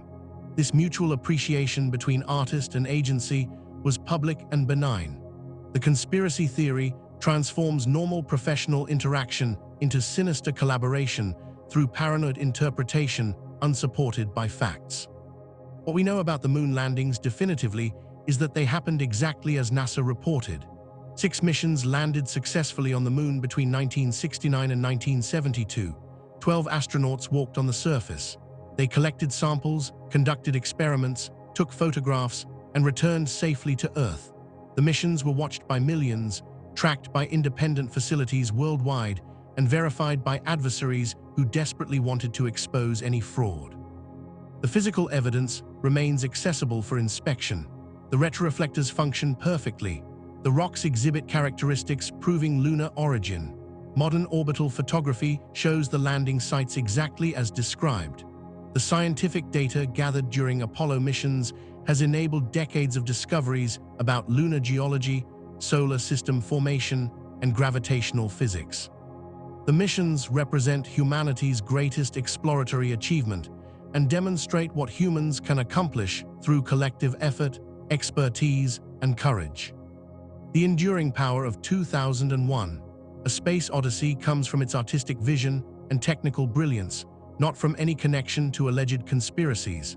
The film remains visually stunning and intellectually challenging 57 years after its release. Its special effects hold up better than most films made decades later because Kubrick insisted on in-camera perfection rather than relying on post-production fixes. Its philosophical ambitions and ambiguous narrative continue to inspire interpretation and discussion. The film influenced multiple generations of filmmakers and changed what audiences expected from science fiction cinema. Directors from George Lucas to Christopher Nolan cite Kubrick as inspiration and acknowledge their debt to his innovations. 2001 stands as a landmark achievement that expanded cinema's possibilities. The conspiracy theory that treats the film as mere proof of concept for government deception is insulting to Kubrick's artistry and diminishes the film's actual significance. Why does the conspiracy theory persist despite overwhelming evidence proving it false? The answer lies in psychology rather than history. The theory meets emotional needs that facts cannot address. It provides simple explanations for complex events. It transforms believers into heroes fighting institutional lies. It creates community among people who feel alienated from mainstream society. It offers the satisfaction of pattern recognition and puzzle solving even when the patterns are imaginary and the puzzles are self-created. Most importantly, the theory is unfalsifiable. Every piece of contrary evidence gets absorbed as proof of how elaborate the conspiracy is. This self-sealing quality makes rational debunking ineffective because reason is not what drives belief. The conspiracy theory will persist as long as people need it psychologically regardless of how thoroughly it is disproven. The lessons about critical thinking and evidence evaluation extend far beyond moon landing conspiracies. The same analytical tools that reveal the Kubrick theory's falseness apply to all conspiracy theories and misinformation. Ask what evidence would disprove the claim. If no evidence could possibly disprove it, the claim is unfalsifiable and unscientific. Examine whether the evidence offered actually supports the conclusion or merely seems consistent with it. Correlation does not prove causation. Coincidences do not prove conspiracy. Consider alternative explanations for the same observations. The simplest explanation that accounts for all evidence is usually correct. Check whether experts in relevant fields accept the claim. Expert consensus is not infallible, but represents the best current understanding based on available evidence. Recognize your own biases and emotional investments in particular conclusions. We are all susceptible to motivated reasoning that leads us toward comfortable conclusions rather than true ones. The importance of primary sources cannot be overstated. Much conspiracy theory content consists of people interpreting other people's interpretations, creating chains of distortion where original sources get lost or misrepresented. Reading NASA mission reports, watching original broadcasts, examining scientific papers analyzing moon rocks, and reviewing Kubrick's documented schedule provides direct evidence unfiltered through conspiracy theorist interpretation. Primary sources usually reveal that supposed mysteries have mundane explanations and alleged anomalies result from misunderstanding or misrepresentation. The conspiracy theory ecosystem depends on believers never consulting primary sources and accepting curated presentations of evidence designed to support predetermined conclusions. Breaking this pattern by going to original materials shatters most conspiracy claims immediately. Stanley Kubrick's actual legacy versus the conspiracy myth reveals the difference between reality and fiction. The real Kubrick was a brilliant filmmaker who revolutionized cinema through perfectionism, innovation, and artistic courage. He created films that challenged audiences intellectually and emotionally. He pioneered techniques that became industry standards. He maintained artistic integrity despite commercial pressures. His work will be studied and celebrated for generations because it represents cinema at its finest. The conspiracy myth reduces this complex artist to a government pawn, a faker who betrayed humanity's greatest achievement, a guilty conscience trying to confess through symbolic breadcrumbs. This diminished version of Kubrick serves conspiracy theorists' psychological needs, but bears no relationship to the actual man or his actual achievements. Honoring Kubrick's real legacy requires rejecting the insulting allegations and appreciating what he actually accomplished. The moon landing was real. Stanley Kubrick did not fake it. These are facts established by overwhelming evidence from multiple independent sources using various methods of verification. 12 men walked on the moon. They brought back rocks. They left equipment. They took photographs. They expanded human knowledge and demonstrated that we are capable of extraordinary achievements when we commit resources and talent toward ambitious goals. This reality is more inspiring and meaningful than any conspiracy theory. It shows that expertise matters, that science works, that international cooperation is possible, and that humans can overcome immense challenges through ingenuity and determination. The conspiracy theory offers only cynicism and mistrust. The truth offers hope and evidence that we are capable of greatness. Understanding why conspiracy theories gain traction helps protect against their spread. They exploit genuine failures of institutions to maintain credibility. Watergate and similar scandals created justified skepticism that conspiracy theories redirect toward unjustified targets. Rebuilding trust requires institutions to be transparent, accountable, and honest even when honesty is uncomfortable. It requires admitting mistakes rather than covering them up. It requires explaining decisions and welcoming scrutiny. Space agencies, governments, and scientific institutions must communicate more effectively about how they reach conclusions and why their findings are trustworthy. This communication should not be defensive or dismissive of questions. It should be patient, thorough, and educational. When people understand the process by which knowledge is created, they are more likely to trust the results. The Stanley Kubrick moon landing conspiracy theory will likely never disappear completely. Some percentage of the population will always prefer dramatic conspiracy narratives to mundane reality. The theory has become embedded in popular culture and internet folklore. It will continue spreading through social media and conspiracy communities regardless of debunking efforts. However, the theory's persistence does not make it true or important. The vast majority of people who know anything about space exploration accept that the moon landings were real. Experts across relevant disciplines unanimously confirm the missions happened. The physical evidence is overwhelming and independently verifiable. Future lunar missions by multiple countries will provide additional verification as humans return to the moon in coming years. The conspiracy theory occupies a marginal position maintained by psychological needs rather than evidence. It deserves to be understood as a cultural phenomenon and psychological case study, not as a legitimate historical controversy. If you found this exploration of the Kubrick conspiracy theory illuminating, hit that like button and subscribe to the channel. We dive deep into scientific mysteries, space discoveries, and the fascinating intersection of science and culture. Understanding how misinformation spreads and how to evaluate evidence critically is essential in our information-saturated world. The skills you use to debunk moon landing conspiracies apply to all areas where truth matters and evidence is contested. Stay curious, stay skeptical, and always demand evidence proportional to the extraordinary nature of claims. The universe is filled with genuine wonders that require no conspiracy theories to be fascinating. Real science and authentic history are always more interesting than fiction. Thank you for watching, and keep exploring the cosmos with open eyes and critical minds.